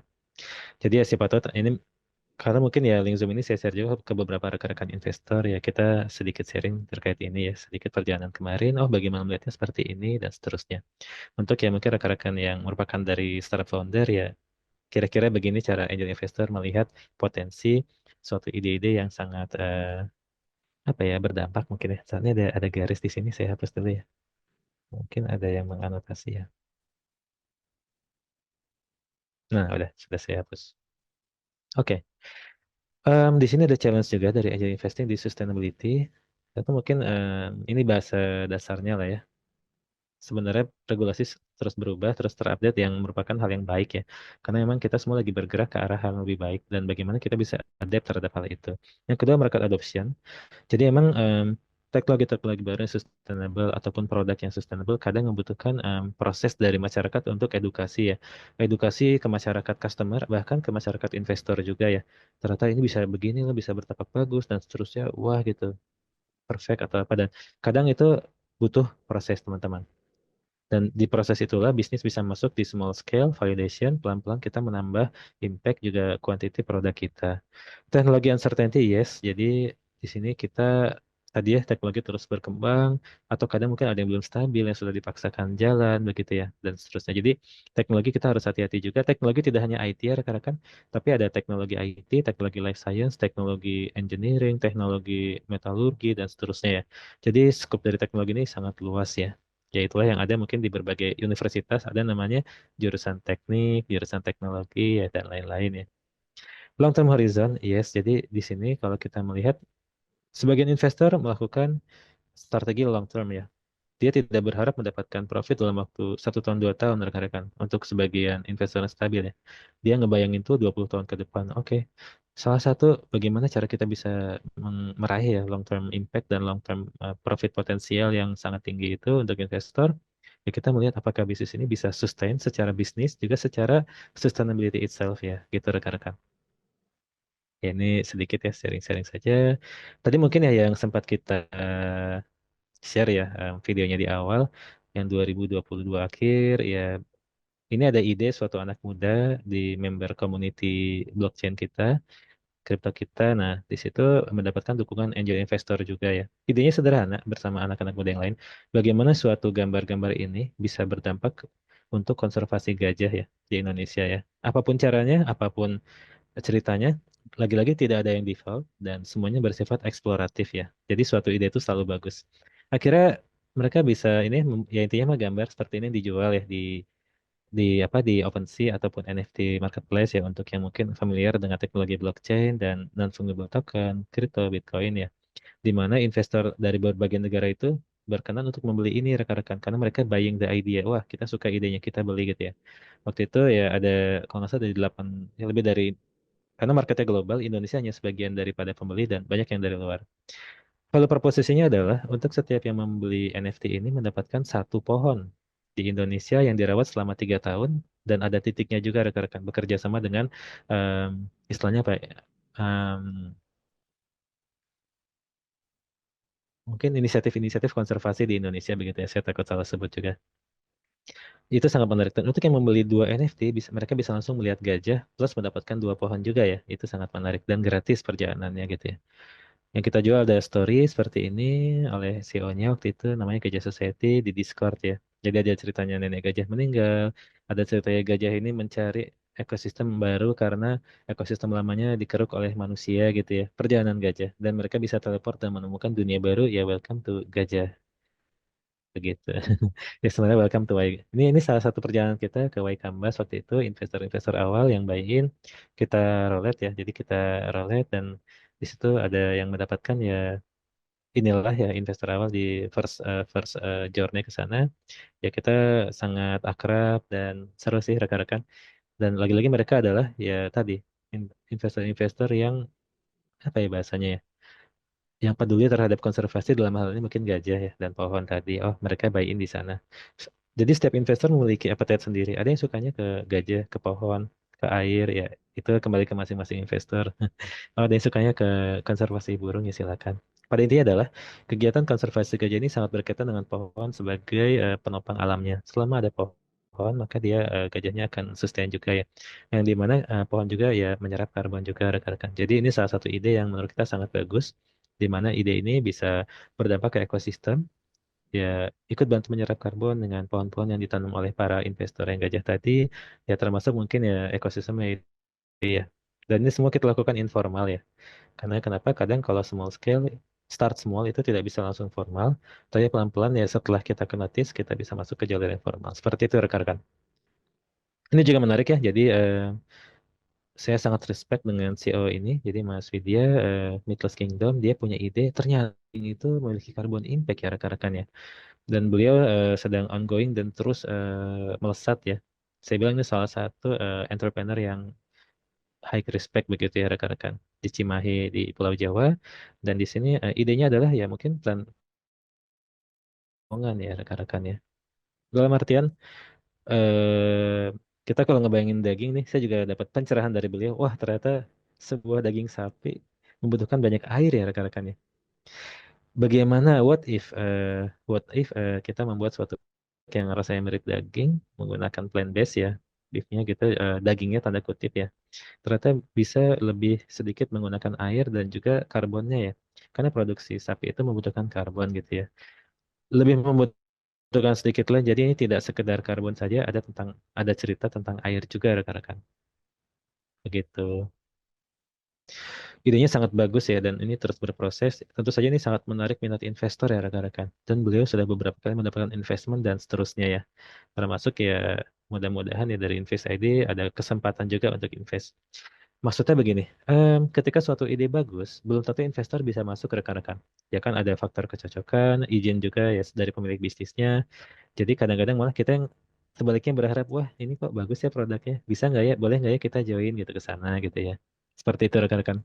Ya kalau nggak boleh, ya nggak apa-apa ya investor ya, apa ya, pasrah aja. Maksudnya dalam artian seperti itu. Ide yang bagus itu memiliki daya daya jual yang sangat tinggi rekan-rekan. Dan ini adalah suatu cerita bagaimana Mythos Kingdom bisa menghemat lah ya, menggantikan 3,6 ton sapi di tahun 2023, menghemat 65 ton karbon dalam setahun. Kemudian CH4 metana dan juga air ya, hampir 20 juta liter air dan sampah. Jadi ini bagaimana cara kita menggambarkan impact dari suatu bisnis yang peduli terhadap sustainability dari alam kita sendiri. Tentu saja for sure confirm 100% ini merupakan suatu hal yang sangat dilirik oleh investor. Gitu ya rekan-rekan. Karena ya tadi, oh kalau kita invest di sini, kita dapat profit juga. Kita dapat share, iya. Produknya juga enak, oh ya produknya ini. Kita juga bisa menikmati produknya. Dan terakhir adalah semakin ini besar, kita tidak khawatir kalau dia sampai scale up gitu ya. Kan kalau yang normal things, wah berarti makin banyak karbon yang kita produksi, wah kadang kepikiran ya. Kita harus bayar lagi karbon offset atau gimana dan seterusnya. Kalau ini ya sudah, by the process dia sudah naturally sustainable ya teman-teman, seperti itu. Jadi itulah pentingnya kita melihat suatu visi yang jauh ya. Dan pentingnya kita mempelajari juga, tadi juga banyak insight daripada Fifth Group ya, itu juga teman-teman ya sangat baik untuk dicatat ya.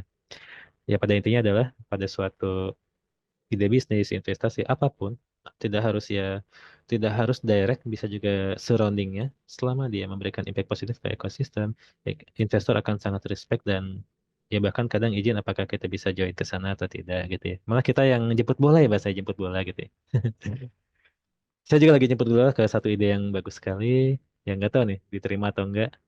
Ya begitulah. Jadi kadang tidak selalu bisnis owner atau eh, pebisnis yang mengajukan investasi ke investor untuk yang idenya bagus itu investor ya tanda kutip ya jemput bola lah.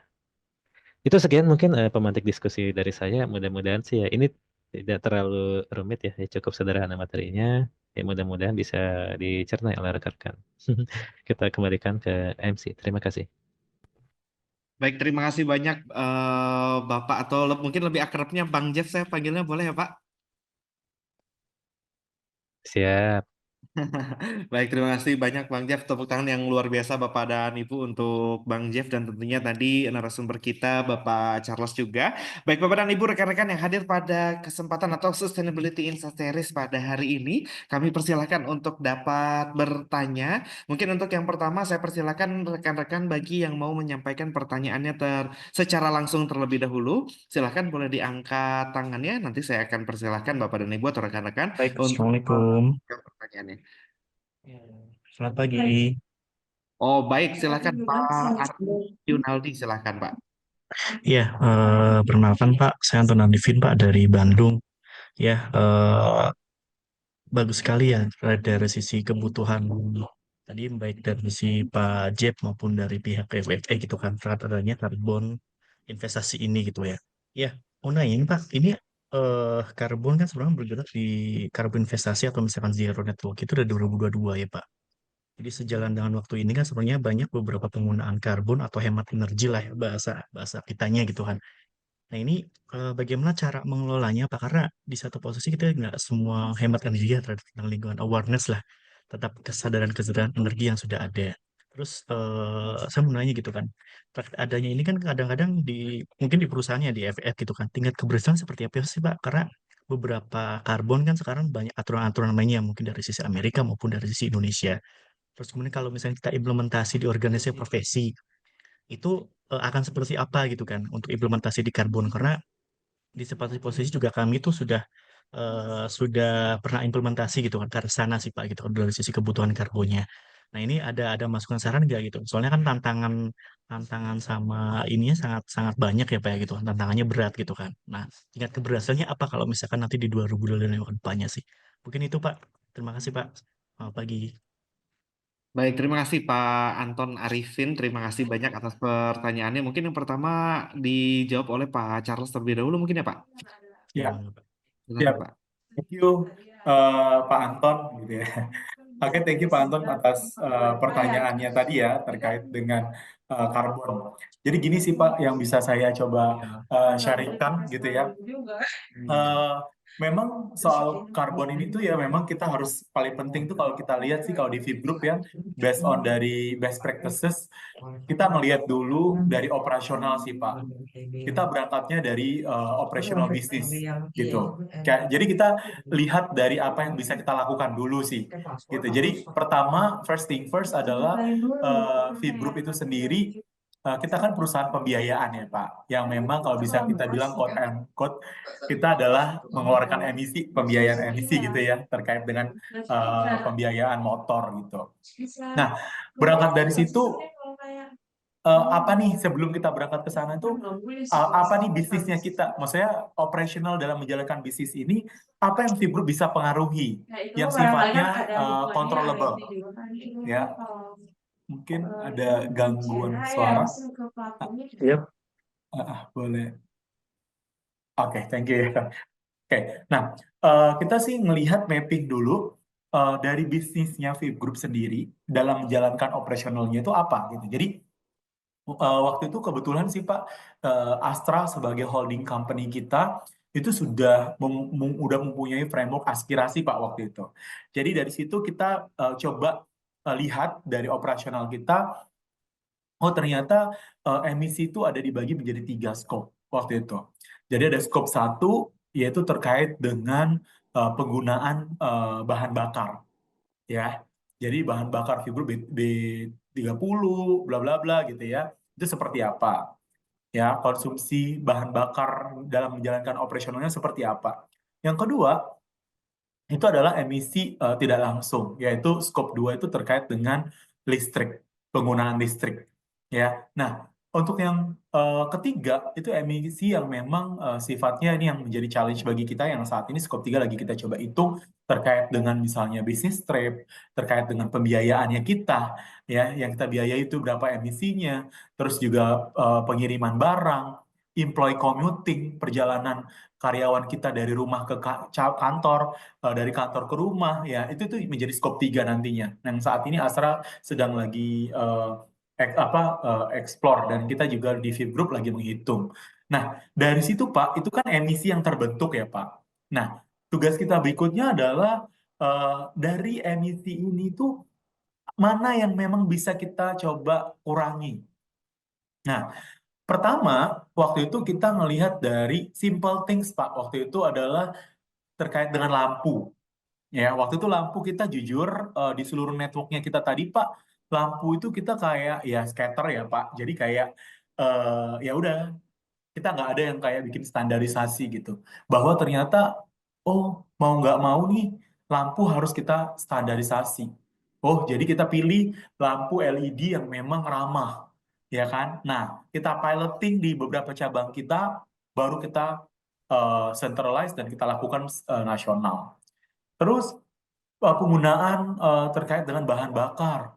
Oh, ternyata B30, B35 sekarang gitu ya, itu memang mau nggak mau gitu ya. Sometimes memang extra cost, tapi memang at the end kita harus visibility juga ya Pak. Pada akhirnya, oh itu berdampak kepada budget secara keseluruhan.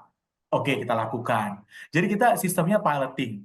Terus, oh eh, apalagi sekarang banyak investor itu melirik dari sisi kegiatan ESG, praktik ESG ya dengan cara kita coba tahun 2019 kita install satu solar panel Pak waktu itu ya. Waktu itu masih belum booming tapi kita coba piloting dulu. Ternyata COVID Pak, udah itu COVID. Terus pada akhirnya udah balik lagi dan kita di tahun 2021, 2022, 2023 konsisten lagi untuk instalasi solar panel.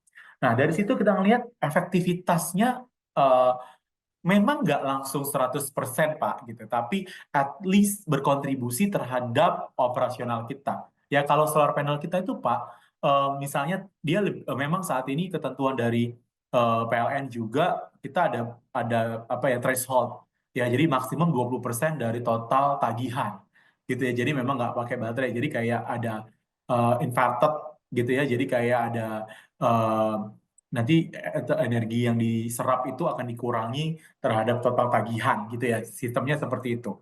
Ya, nah at least itu kita bisa disclose terkait dengan transparansi. Ya, karena kan saat ini kan investor, apalagi POJK 51, bahwa ini kita wajib mendisclose, ya wajib mendisclose terkait dengan inisiatif apa yang kita lakukan. Ya, nah itu pelan-pelan Pak. Nah, saat ini kita piloting terkait dengan menghitung jejak karbon karyawan. Nah, jadi memang saat ini kita fokus pada sesuatu yang memang bisa kita pengaruhi, Pak.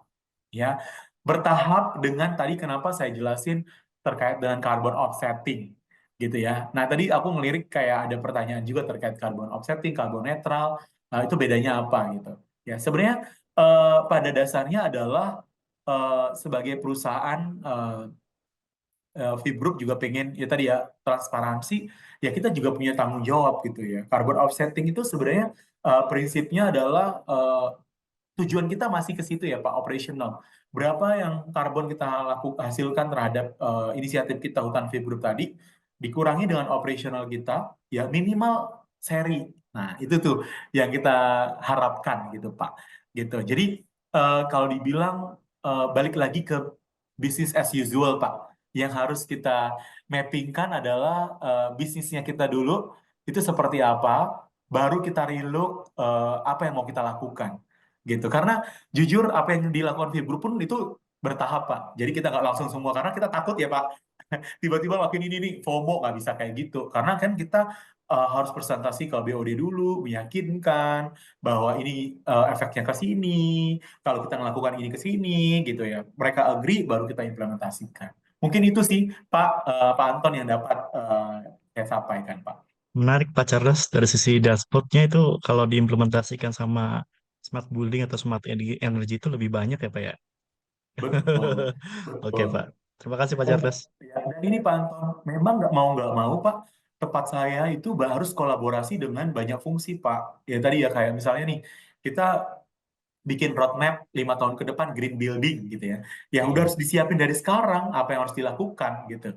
Ya, dan contoh lagi nih, tim saya di sini kebetulan ada juga Faris. Kita juga lagi coba mempelajari kayak ESG rating gitu. Jadi kita nggak usah langsung FOMO rating langsung bikin, nggak gitu. Jadi kita siapin dulu untuk ke ESG rating itu apa sih. Jadi kita coba eh, apa pahami dulu indikatornya, pahami ya gitu-gitu. Jadi kita pelan-pelan sih Pak. Mungkin itu. Iya Pak. Baik, terima kasih Iya banyak ini Pak Charles dan makasih Pak. juga Pak Thank you Anton. Pak Anton. Sama-sama Silakan Pak. Bang Jeff, mungkin jika ingin menambahkan Bang, silakan Bang. Tadi sepakat sih dengan piloting ya. Piloting dan juga mungkin selalu update terhadap regulasi sih. Tadi mungkin ada yang japri ke saya. Boleh nggak itu minta materinya dari Fifth Group ya? Nanti itu dikembalikan ke panitia mungkin. Karena jawabannya sangat menarik tadi. Terima kasih. Itu saja tambahannya.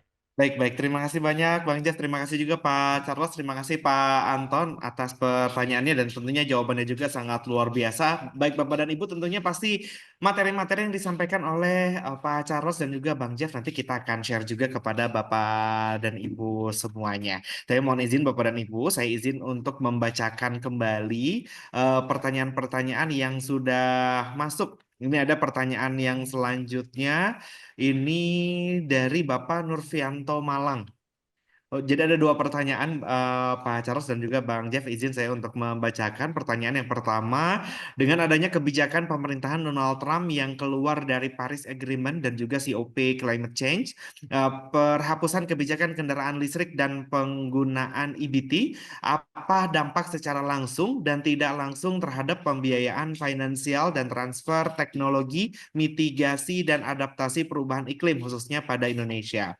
Kemudian pertanyaan yang kedua, bagaimana tingkat kesiapan dan juga respon perusahaan di Indonesia terkait kebijakan pajak karbon yang akan diimplementasikan dan kasus dana CSR yang disalahgunakan. Ada dua pertanyaan itu Bang Jeff dan juga Pak Charles.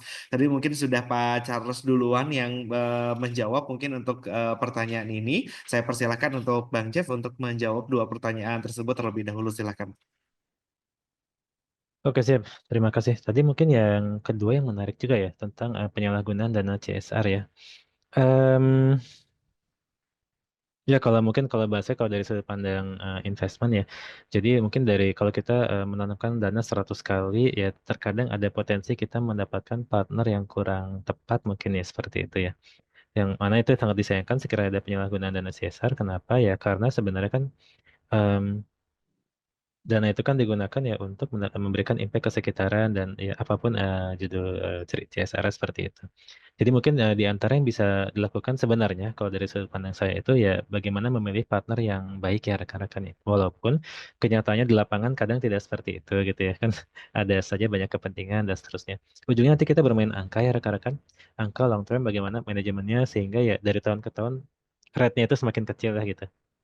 Tapi biasanya kalau kita implement di berbagai klien juga, saya juga ada usaha consulting juga, yang kita lihat angkanya, oh sekarang mungkin anggap aja yang non-performing fundingnya gitu ada 5% tahun ini atau bahkan 10% ya. Oh di tahun depan ya non-performing fundnya mungkin turun ke 8% dan akhirnya kita bisa nge-hit mungkin di 1% gitu kira-kira. Karena di beberapa perusahaan besar ya rekan-rekan dana CSR itu bisa mencapai ya ratusan miliar per tahun ya rekan-rekan. Baik perusahaan lokal maupun juga perusahaan asing yang grup-grup yang lebih besar lagi ya. Ya, yang mana juga memiliki kepentingan di Indonesia untuk mengembangkan bisnisnya gitu ya. Kalau regulasi ya tentu saja dan seterusnya Pak Charles sangat memahami. Ya, kita kembalikan ke Pak Charles. Baik, terima kasih banyak Bang Jeff. Kami persilakan juga Ya. Pak Carlos, silahkan untuk menjawab pertanyaan-pertanyaan yang tadi telah disampaikan. Silakan Pak. Ya, thank you Mas Indra. Mungkin sedikit menjawab ya. Jadi sebenarnya gini, kalau pertanyaan pertama itu to be honest saat ini kita sih belum merasakan ada dampak yang signifikan ya Pak secara langsung dari Vape Group. Ya, cuman mungkin kalau menurut saya ya dari memang kalau kita lihat kan kalau kebijakan dari negara adidaya itu kan punya power ya menurut saya gitu ya. Ketika memang itu terjadi ya pasti akan apa ya, pasti akan berpengaruh terhadap penurunan dana juga dan juga investasi global pastinya. Ya, dan juga itu berdampak kayak misalnya pendanaan dari Green Climate Fund gitu ya, terus juga terusnya juga sebenarnya gini, kalau kayak nanti ada apa namanya, pemutusan hubungan kerja gitu ya, terus nanti juga ada apalagi kan sekarang kita coba pelan-pelan ya transisi untuk teknologi kendaraan listrik, energi terbarukan. Itu nggak gampang juga Pak, jujur aja di Vibro juga itu menjadi challenge bagi kita, apalagi di Indonesia.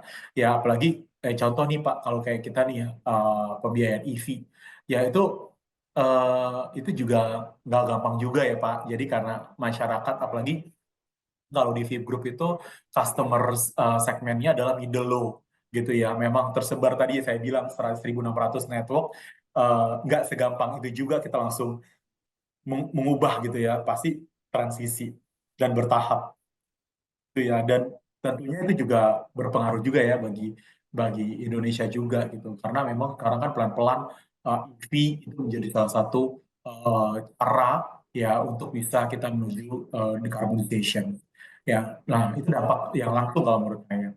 Kalau nggak langsungnya itu bisa jadi Pak, itu eh, ya tadi ya karena kan negara yang terbentuk di Paris Agreement itu kan hampir 200-an negara gitu.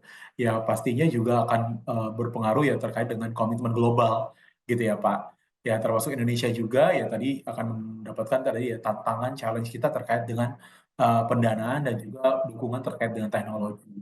Ya, nah di sisi pasar sendiri itu juga nanti akan berpengaruh terhadap ya tadi ya Pak kayak fluktuasi harga global terkait bahan baku seperti baterai, ya komponen energi terbarukan dan sebagainya. Nah, itu menurut saya tadi terkait dengan pertanyaan pertama gitu ya. Jadi kalau dibilang dampaknya ada pasti gitu ya. Tapi nggak ya tadi ya secara langsung dan tidak langsung gitu ya. Tapi untuk dari sisi PIB sendiri mungkin belum bisa proses ya. Jadi kita sih berharap karena ini Paris Agreement itu 200 negara, jadi harusnya bisa lebih powerful dan mungkin balik lagi eh, kesepakatan lah ya. Mudah-mudahan kesepakatan Paris Agreement ini bukan menjadi tanggung jawab 200 negara aja, tapi semua negara sih gitu. Ya, dan untuk yang pertanyaan kedua terkait dengan tadi disampaikan tingkat kesiapan respon ataupun juga implementasi kesalahan kasus dana CSR yang disalahgunakan. Nah, balik lagi sih Pak, sebenarnya gini, kalau di kita itu kan ada POJK 51 dan kita itu ada annual report, ada sustainability report, ada CSR report. Di VIP Group itu bahkan kita 2 tahun terakhir itu keluarkan CSR report Pak. Nah, CSR report itu yang seperti saya sampaikan gitu ya, dana yang kita keluarkan itu kita transparansi dari setiap pilar-pilar program kita. VIP Group Sehat, VIP Group Pintar, VIP Group Sejahtera, VIP Group Bestari, sampai VIP Group Peduli. Ya, nah sebetulnya kalaupun disalahgunakan, sebenarnya itu balik lagi tugas tanggung jawab kita gitu ya. Ya, karena kan end in mind-nya CSR itu apa sih sebetulnya gitu. Ya, jadi filosofinya itu sih menurut saya yang harus kita pahami gitu. Dan di VIP Group pun kegiatan CSR itu is not only kita kasih duit selesai gitu. Nah, bahkan saat ini VIP Group itu berusaha program CSR-nya end to end, Pak. Jadi kita hadir ke masyarakat itu jangan cuma ngasih duit aja gitu. Tapi kita hadir di sana untuk membantu mendampingi mereka, develop mereka. Mereka bisa jadi mandiri. And in mind-nya mereka mandiri, Pak. Sehingga kita bisa leverage ke tempat-tempat yang lain. Nah, kalau yang sifatnya filantropi tadi, itu kita ada pilarnya figur peduli. Kayak misalnya ada bencana di eh, titik mana gitu ya, ya kita akan tetap bantu. Tapi kita tidak mengharapkan sesuatu ya Pak, karena memang itu sifatnya one shot gitu ya, one shot program. Terus kayak ada spiritual, bantuan keagamaan, pembangunan musola, masjid, rumah ibadah lainnya, ya itu memang kita bantu gitu ya. Tapi kita tidak palingan nanti kita disclose itu di sustainability report ataupun di CSR report kita gitu. Dan makanya perlu ada pelibatan third party Pak gitu ya. Penyalahgunaan CSR ini kan harus ada proses audit gitu. Jadi kalau kita yang ngerjain sendiri tapi nggak melibatkan pihak ketiga sih kita nggak bisa meyakinkan masyarakat bahwa program yang kita lakukan ini tuh benar-benar sudah ibaratnya dicek oleh pihak ketiga gitu. Dan SR pun, sustainability report pun seperti itu ya Pak. Jadi kita berkolaborasi sama pihak ketiga untuk melihat nih apa yang kita lakukan ini udah align nggak dengan Global Reporting Initiative ataupun GRI. Udah menjawab, mendisclose nggak gitu. Atau kita udah transparan nggak. Atau jangan juga sampai greenwashing juga gitu ya. Jadi jangan ada kegiatan CSR kita lakukan ini ternyata kenyataan nggak ada. Cuma seremoni biasa, bye-bye. Jangan sampai kayak gitu juga Pak. Gitu. Jadi ke poin ini sih kita balik lagi ya. Kalau menurut saya kita harus benar-benar well aware ya, khususnya pada regulasi-regulasi ya Pak. Regulasi-regulasi itu yang kita harus pahami ya. Walaupun memang SR report itu tidak menjadi suatu kewajiban perusahaan untuk sampaikan gitu ya. Tapi balik lagi kita, karena VIP Group yakin dan percaya gitu ya bahwa kita harus sampaikan itu kepada stakeholders supaya stakeholders yakin dan percaya gitu ya bahwa apa yang kita lakukan ini memberikan dampak bagi masyarakat gitu. Jadi, balik lagi dan juga kita harus well aware juga terhadap transparansi, akuntabilitas dan juga penerapan pelaporan kita yang bertanda dengan standar internasional yaitu GRI gitu sih Pak. Mungkin itu yang dapat saya sampaikan Pak. Jadi balik lagi ya kita harus patuh terhadap regulasi dan kita harus kupas dalam-dalam di dalam regulasi itu tuh maksudnya apa sih ya, apa sih yang harus kita disclose gitu ya. Terus dan nggak boleh juga mendisclose yang sesuatu yang nggak ada kita berlebihan ya, nanti jatuhnya greenwashing Pak. Akhir-akhir ini itu udah banyak konten-konten di sosial media orang katanya gini ternyata tidak sesuai. Nah itu hati-hati, makanya di VIP Group juga kita pelan-pelan pada saat kita mau menyampaikan sesuatu, kita harus pastikan end-to-end ini sudah kita lakukan dengan baik atau belum. Mungkin itu Pak yang dapat saya sampaikan. Baik, terima kasih banyak Pak Charles dan juga Bang Jeff. Boleh Bapak dan Ibu berikan tepuk tangan yang meriah bagi pembahasan atau apa yang sudah dibahas oleh Bang Jeff dan juga Pak Charles. Pak Charles dan juga Bang Jeff, ini ada beberapa pertanyaan juga nih lanjutan. Tadi menyambung sebetulnya dengan apa yang disampaikan oleh Pak Charles dan juga Bang Jeff mengenai tadi decarbonizing. Nah, decarbonizing itu tadi kita harus melihat juga kan itu munculnya pasti dari perintah Pak ya, atau dari ibaratnya dari apa ya, rancangan-rancangan dari pemerintah itu sendiri. Pasti itu tuh nantinya akan berimbas atau berefek kepada tadi Pak finansial, atau nantinya pada finansial, kemudian juga keputusan, kemudian juga nantinya balik lagi ke program. Nah, tadi ada pertanyaan juga yang disampaikan oleh Bang Mufi atau Kak Mufi di sini, bertanya mengenai tadi decarbonizing ini sebetulnya ketika diterapkan di Indonesia, apakah ini sebagai obstacle bagi perusahaan atau bagaimana nih menjadikan si decarbonizing ini yang tadinya mungkin kita berpikiran sebagai obstacle, tapi kita bisa membalikan itu sebagai ibaratnya value yang nantinya akan meningkatkan profit dalam bentuk finansial, terutama bagi para investor. Karena kalau sekarang ya Pak, kita lihat pasti untuk perubahan-perubahan yang tadi mungkin secara tadi ya dari Pak Charles sendiri di Fit Group menggelontorkan luar biasa nih untuk si apa namanya uang sendiri untuk program-program tersebut. Nah, tadi pertanyaannya bagaimana caranya kita membalikan hal tersebut yang tadinya mungkin kita berpikirannya itu obstacle, tapi ini menjadi ladang value mungkin ketika kita melakukan hal ini justru nantinya akan memunculkan value-value lain atau investor-investor lain yang datang kepada perusahaan. Mungkin itu pertanyaannya. Silakan mungkin yang pertama akan menjawab, kami persilakan Pak Charles, silakan Pak. Thank you Pak Mas Indra.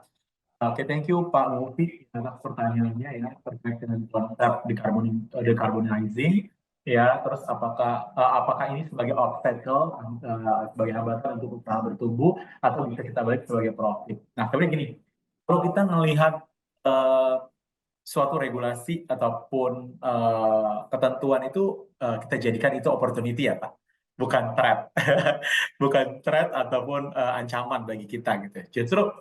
Kita justru bersyukur ya, dan kita juga bisa jadi belajar.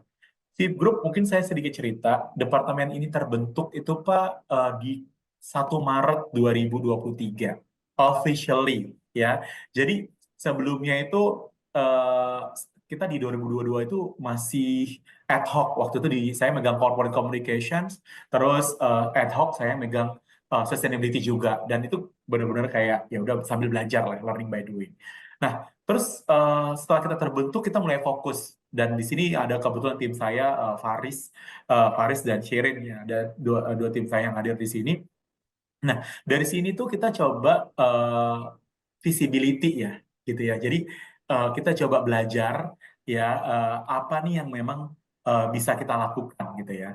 Dan opportunity apa nih? Jadi setiap regulasi, Paris Agreement, GRI, POJK 51, semuanya kita coba lihat dari sisi opportunity apa nih yang bisa kita lakukan. Jadi sebenarnya tidak menjadi hambatan sih Pak gitu. Mungkin lebih ke challenge-nya adalah ini sebagai knowledge-nya kita dulu nih. Makanya tadi ada yang saya sampaikan untuk menuju 2060 itu sebenarnya proses yang paling sulit itu adalah knowledge dulu nih, kompetensinya kita dulu untuk memahami makna decarbonization itu apa sih, gitu. Ya kan? Karena gini, challenge awal adalah karbon ini nggak kelihatan gitu loh, makhluknya tuh kayak mana sih, ya bentuknya kayak mana sih gitu. Nah ini yang kita harus yakinkan dulu ya, khususnya yang di internal kita, ya karena kita ya tadi ya kita pelan-pelan nih melakukan mapping gitu ya, dan opportunity apa yang kita bisa lakukan, ya seperti yang saya sampaikan tadi Pak, terkait dengan mungkin bisa dibilang awalnya itu adalah ya tadi ya Pak terkait dengan eh, kalau nggak kita olah dengan baik ya bisa jadi itu biaya implementasi tinggi ya, terus kita juga tentunya pasti kayak langsung denial, waduh untuk ini infrastrukturnya gimana ya, ini ya itu kan sesuatu yang kayak fixed mindset gitu ya. Jadi kita first thing first adalah growth mindset, apa yang bisa kita coba create ya. Nah kita jadikan opportunity gitu ya, misalnya contoh kayak oh sekarang tuh ada yang namanya sustainability loan. Oh gimana ya? Gimana sih? Green bond tuh kayak mana sih gitu ya? Sustainability link loan tuh seperti apa sih gitu ya? Nah kita coba duduk bareng sama tim treasury. Oh ini ada gini loh, terus ada regulasi OJK seperti ini. Apa yang bisa kita bikin? Waktu itu bikin framework. Kita bikin framework, coba kita ajukan ke MFG, lalalala gitu. Kita kolaborasi sama tim treasury dan sebagainya. Pada akhirnya investor agree, ya ada proses revisi dan agree kita lakukan.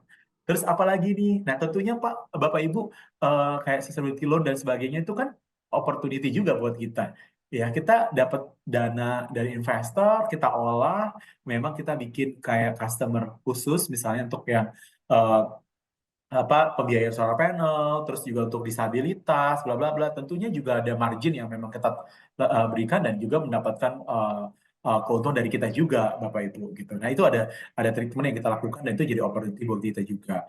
Dan kedua, tentunya efisiensi operasional, Bapak Ibu. Seperti yang saya sampaikan tadi, kayak misalnya kita ada kolaborasi nih, kayak nah, di Vip Group itu di tahun ini kita akan bikin working group discussion ya. Nah, tim saya itu akan nanti ke IT. Di IT itu mana nih peluang opportunity operational yang bisa kita lakukan. Misalnya ada proses business as usual yang memang saat ini tuh misalnya kita misalnya dulu kita pada saat pengajuan kredit kita pakai yang namanya kertas tuh Bapak Ibu ngisi ya, nama customer ala gitu ya. Nah, tapi sekarang kita udah pakai DAF. Itu adalah sistem kita yang semuanya udah digital. Nah, itu salah satunya. Terus juga kayak misalnya green database. Nah, itu kita lagi coba telaah juga gitu. Itu gimana sih? Nanti kita duduk bareng sama IT, kita bukain point of view. Pada akhirnya karena mereka secara bisnis mereka yang lebih tahu ya operasionalnya, kita coba sampaikan di luaran sana apa baru jadi opportunity untuk kita kembangkan gitu. Jadi salah satunya itu. Contoh lagi kayak solar panel tadi yang saya sampaikan, itu kita ngelihat di luaran sana visibility, terus pada akhirnya kita coba piloting, oh berhasil nih ya, dapat mengurangi operasional kita di 20% terhadap secara total keseluruhan biaya, budget, tagihan, oh kita lakukan gitu. Jadi memang bertahap gitu ya, dan diversifikasi pasar bisa dibilang seperti itu. Yang contohnya kayak VIP Group yang tadi saya sampaikan, ada VIP Astra, Dana Astra, kemudian juga Amitra, ya Spektra, dan pada akhirnya kita punya Finatra, pembiayaan UMKM yang tidak mengeluarkan emisi,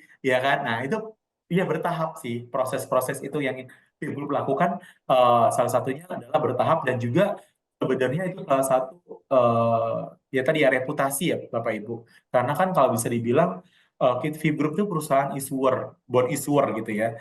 Jadi kita punya tanggung jawab juga untuk mendisclose ataupun menyampaikan kepada stakeholders terkait dengan kebijakan keberlanjutan yang kita lakukan gitu. Jadi ke depan banyak sekali sih Bapak Ibu yang bisa kita explore ya, kayak contohnya kita melakukan climate risk mapping, skenario analisis, itu salah satu bentuk antisipasi ya adaptif dan juga mitigasi yang dilakukan Film Group juga gitu. Dan tentunya eh, peluang ke depan ya balik lagi Bapak Ibu, kalau menurut saya dari apa yang saya sampaikan, tiga besaran yang akan kita bisa terima Bapak Ibu. Tentunya pertama akses pasar hijau dan pendanaan global, terus juga yang kedua tentunya cost effectiveness gitu ya, dan tentunya ketiga adalah ya trust ya reputations yang bisa kita lakukan gitu sih Bapak Ibu terkait dengan pertanyaan tadi Pak Mufti yang mungkin bisa dapat saya sampaikan. Baik, terima kasih banyak Pak Charles atas jawabannya yang luar biasa, Bapak dan Ibu. Jadi mungkin sedikit saya menyimpulkan tadi, untuk regulasi yang dikeluarkan itu kita jangan anggap sebagai sebuah ancaman, tapi kita lihat sebagai opportunity atau peluang nantinya akan meningkatkan value kita. Mungkin menyambung juga dari jawaban Pak Charles juga sebelumnya, bahwasannya kita bisa melakukan piloting, kemudian juga kita bisa melakukan langkah-langkah mungkin yang tidak terlalu ibaratnya jadi ketika nanti si usahanya atau program perusahaannya sudah berjalan dengan maksimal, sehingga uang yang dikeluarkan pun tidak akan apa ya, keluar sia-sia, tapi tetap sesuai dengan sasaran yang akan kita tuju seperti apa, sehingga nanti ketika program sudah berjalan artinya value-value juga sudah mulai masuk juga, artinya ini bukan menjadi obstacle atau bukan menjadi hambatan, tapi justru menjadi peluang dan juga untuk meningkatkan value perusahaan. Begitu Pak Charles ya, luar biasa. Mungkin dari segi atau dari pandangan lain, mungkin dari Bang Jeff, silakan Bang. Betul, confirm ada peluang, dan di sisi lain peluang ada juga challenge tadi ya, bagaimana kita bisa apa ya, melihat risikonya juga dan seterusnya ya. Nah, memang kalau saya lihat ya mungkin kita sebagai sesuatu yang masih bersifat informal ya, tidak terlalu ada pengaruh dari regulasi sebenarnya kalau para investor angel. Namun memang untuk bisnis yang kita invest itu yang kena pengaruhnya ya. Dan di situ terus sejauh ini sih saya lihat itu peluang ya, bukan bukan suatu halangan ya rekan-rekan. Namun peluang itu harus disertai dengan belajar sih, itu sih rekan-rekan. Lumayan belajar ya. Jadi harus sering ketemu dengan Pak Charles, juga para expert-expert, sustainability lainnya, sehingga kita bisa mengambil decision yang lebih tepat ya rekan-rekan ya. Begitu kira-kira. Itu sih, ya tadi mungkin sambil saya skimming juga ada beberapa apa ya, diskusi yang di chat group. Sejauh apa sih peluang itu ternyata, oh apakah misalkan kita melakukan kegiatan deforestasi atau misalkan pertanian dan lain-lain misalkan terkait ini seperti apa ya. Sebenarnya praktek-praktek yang dilakukan oleh leluhur-leluhur kita tuh sudah sangat baik gitu ya. Mereka juga tetap mempertahankan alam sebagai tempat hidup mereka ya. Ya mungkin modernisasi, kalau yang menggunakan teknik-teknik modern yang perlu lebih berhati-hati dan tetap bisa mempertahankan ekosistem kita ini. Paling itu sih tambahannya, Mas Indra. Baik, terima kasih banyak Bang Jeff dan juga Pak Charles atas jawabannya yang luar biasa, Bapak dan Ibu. Tadi juga saya sedikit meng-highlight apa disampaikan oleh Bang Jeff. Tadi apa ya? Ini justru akan lebih memperkecil peluang kita tidak tepat sasaran ketika mengeluarkan atau melakukan sebuah program. Itu belajar kepada para expert yang sudah melakukan hal-hal tersebut atau sudah melakukan ibaratnya kegagalan-kegagalannya sudah dilakukan dulu. Kita lebih baik belajar aja kepada expert ya, supaya kita tidak mengalami hal yang sama. Jadi mungkin pertemuan-pertemuan ini juga menjadi hal-hal yang penting untuk membantu Bapak dan Ibu untuk melakukan atau untuk mengimplementasikan program-program apa sebetulnya yang tepat ya, sesuai dengan kondisi perusahaan Bapak dan Ibu tentunya.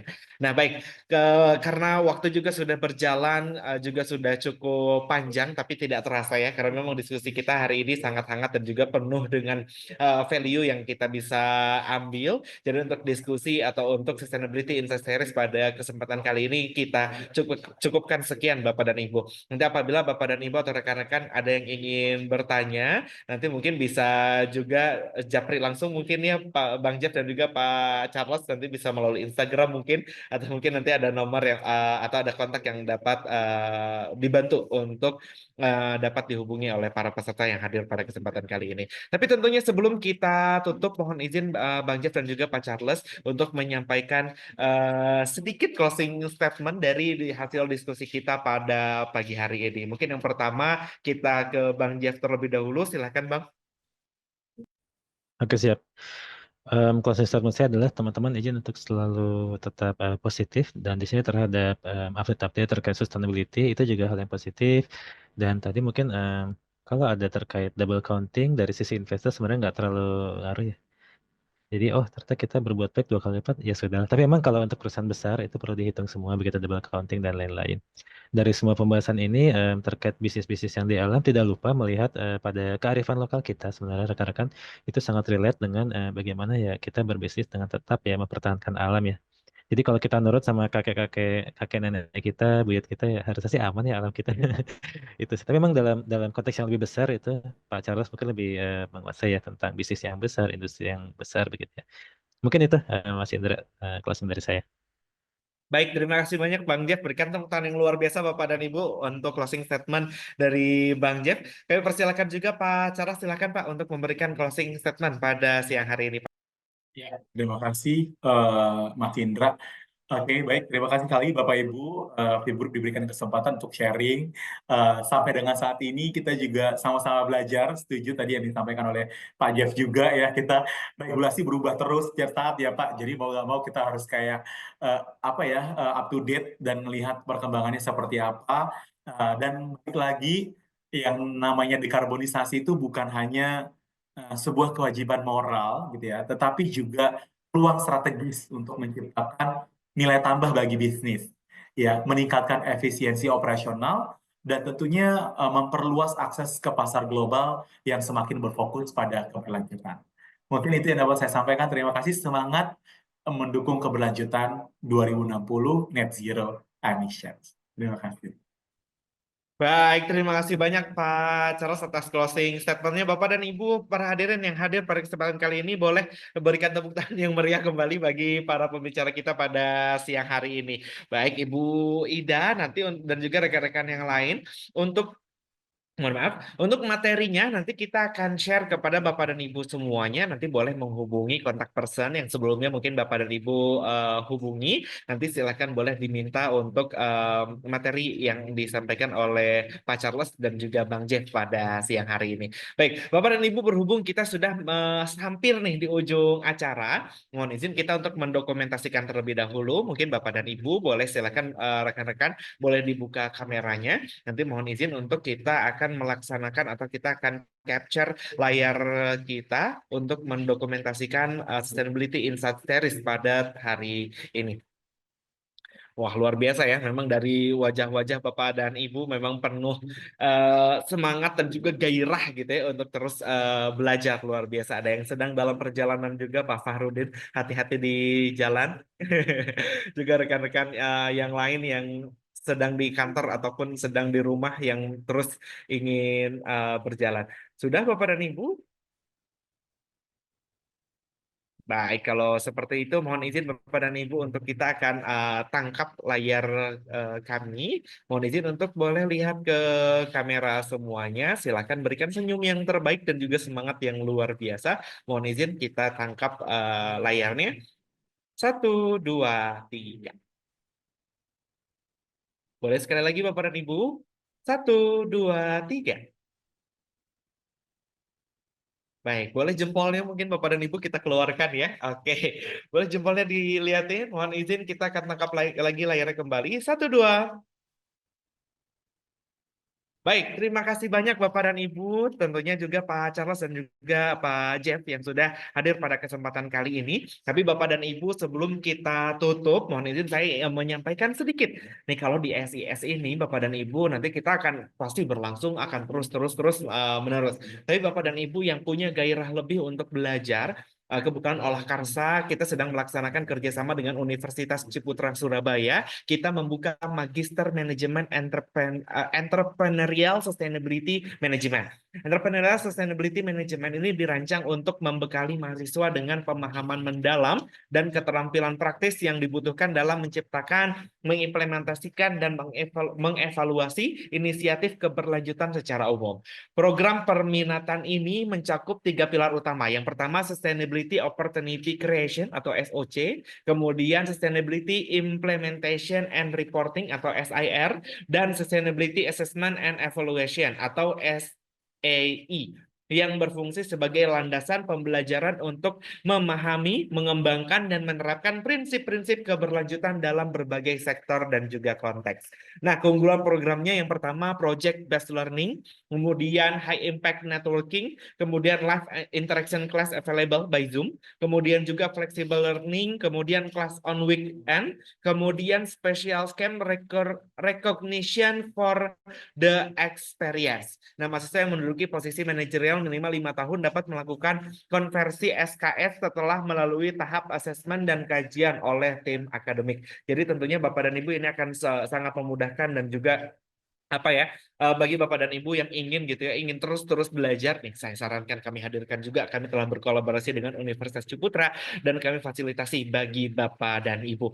Jika Bapak dan Ibu ingin bertanya lebih lanjut, silakan dapat menghubungi nomor-nomor tersebut, nomor-nomor di bawah ini yang tertera pada poster, atau melalui Instagram kami juga boleh, silakan Bapak dan Ibu boleh DM atau message kontak-kontak yang biasa Bapak dan Ibu hubungi untuk ini. Baik Bapak dan Ibu, sekali lagi kami ucapkan terima kasih Bang Jeff dan juga Pak Charles yang telah menjadi narasumber kita yang luar biasa. Tentunya kami ucapkan juga terima kasih kepada Bapak dan Ibu dan juga rekan-rekan yang telah mengikuti Sustainability Insight Series pada hari ini. Tentunya Sustainability Insight Series ini bukan yang terakhir, tapi masih banyak episode-episode lain mengenai sustainability tentunya Bapak dan Ibu, dan jangan lewatkan bagi Bapak dan Ibu yang tidak ingin melewatkan Sustainability Insight Series dari Olah Karsa, silahkan dapat di follow Instagramnya Olah Karsa. Nanti di situ akan banyak informasi-informasi mengenai sustainability yang dapat Bapak dan Ibu ikuti dan Bapak dan Ibu terapkan.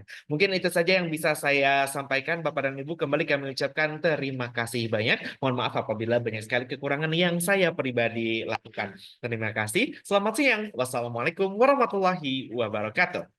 Sampai jumpa di Terima SIM. kasih Mas Indra, terima kasih Terima kasih Pak Jeff semuanya, terima kasih.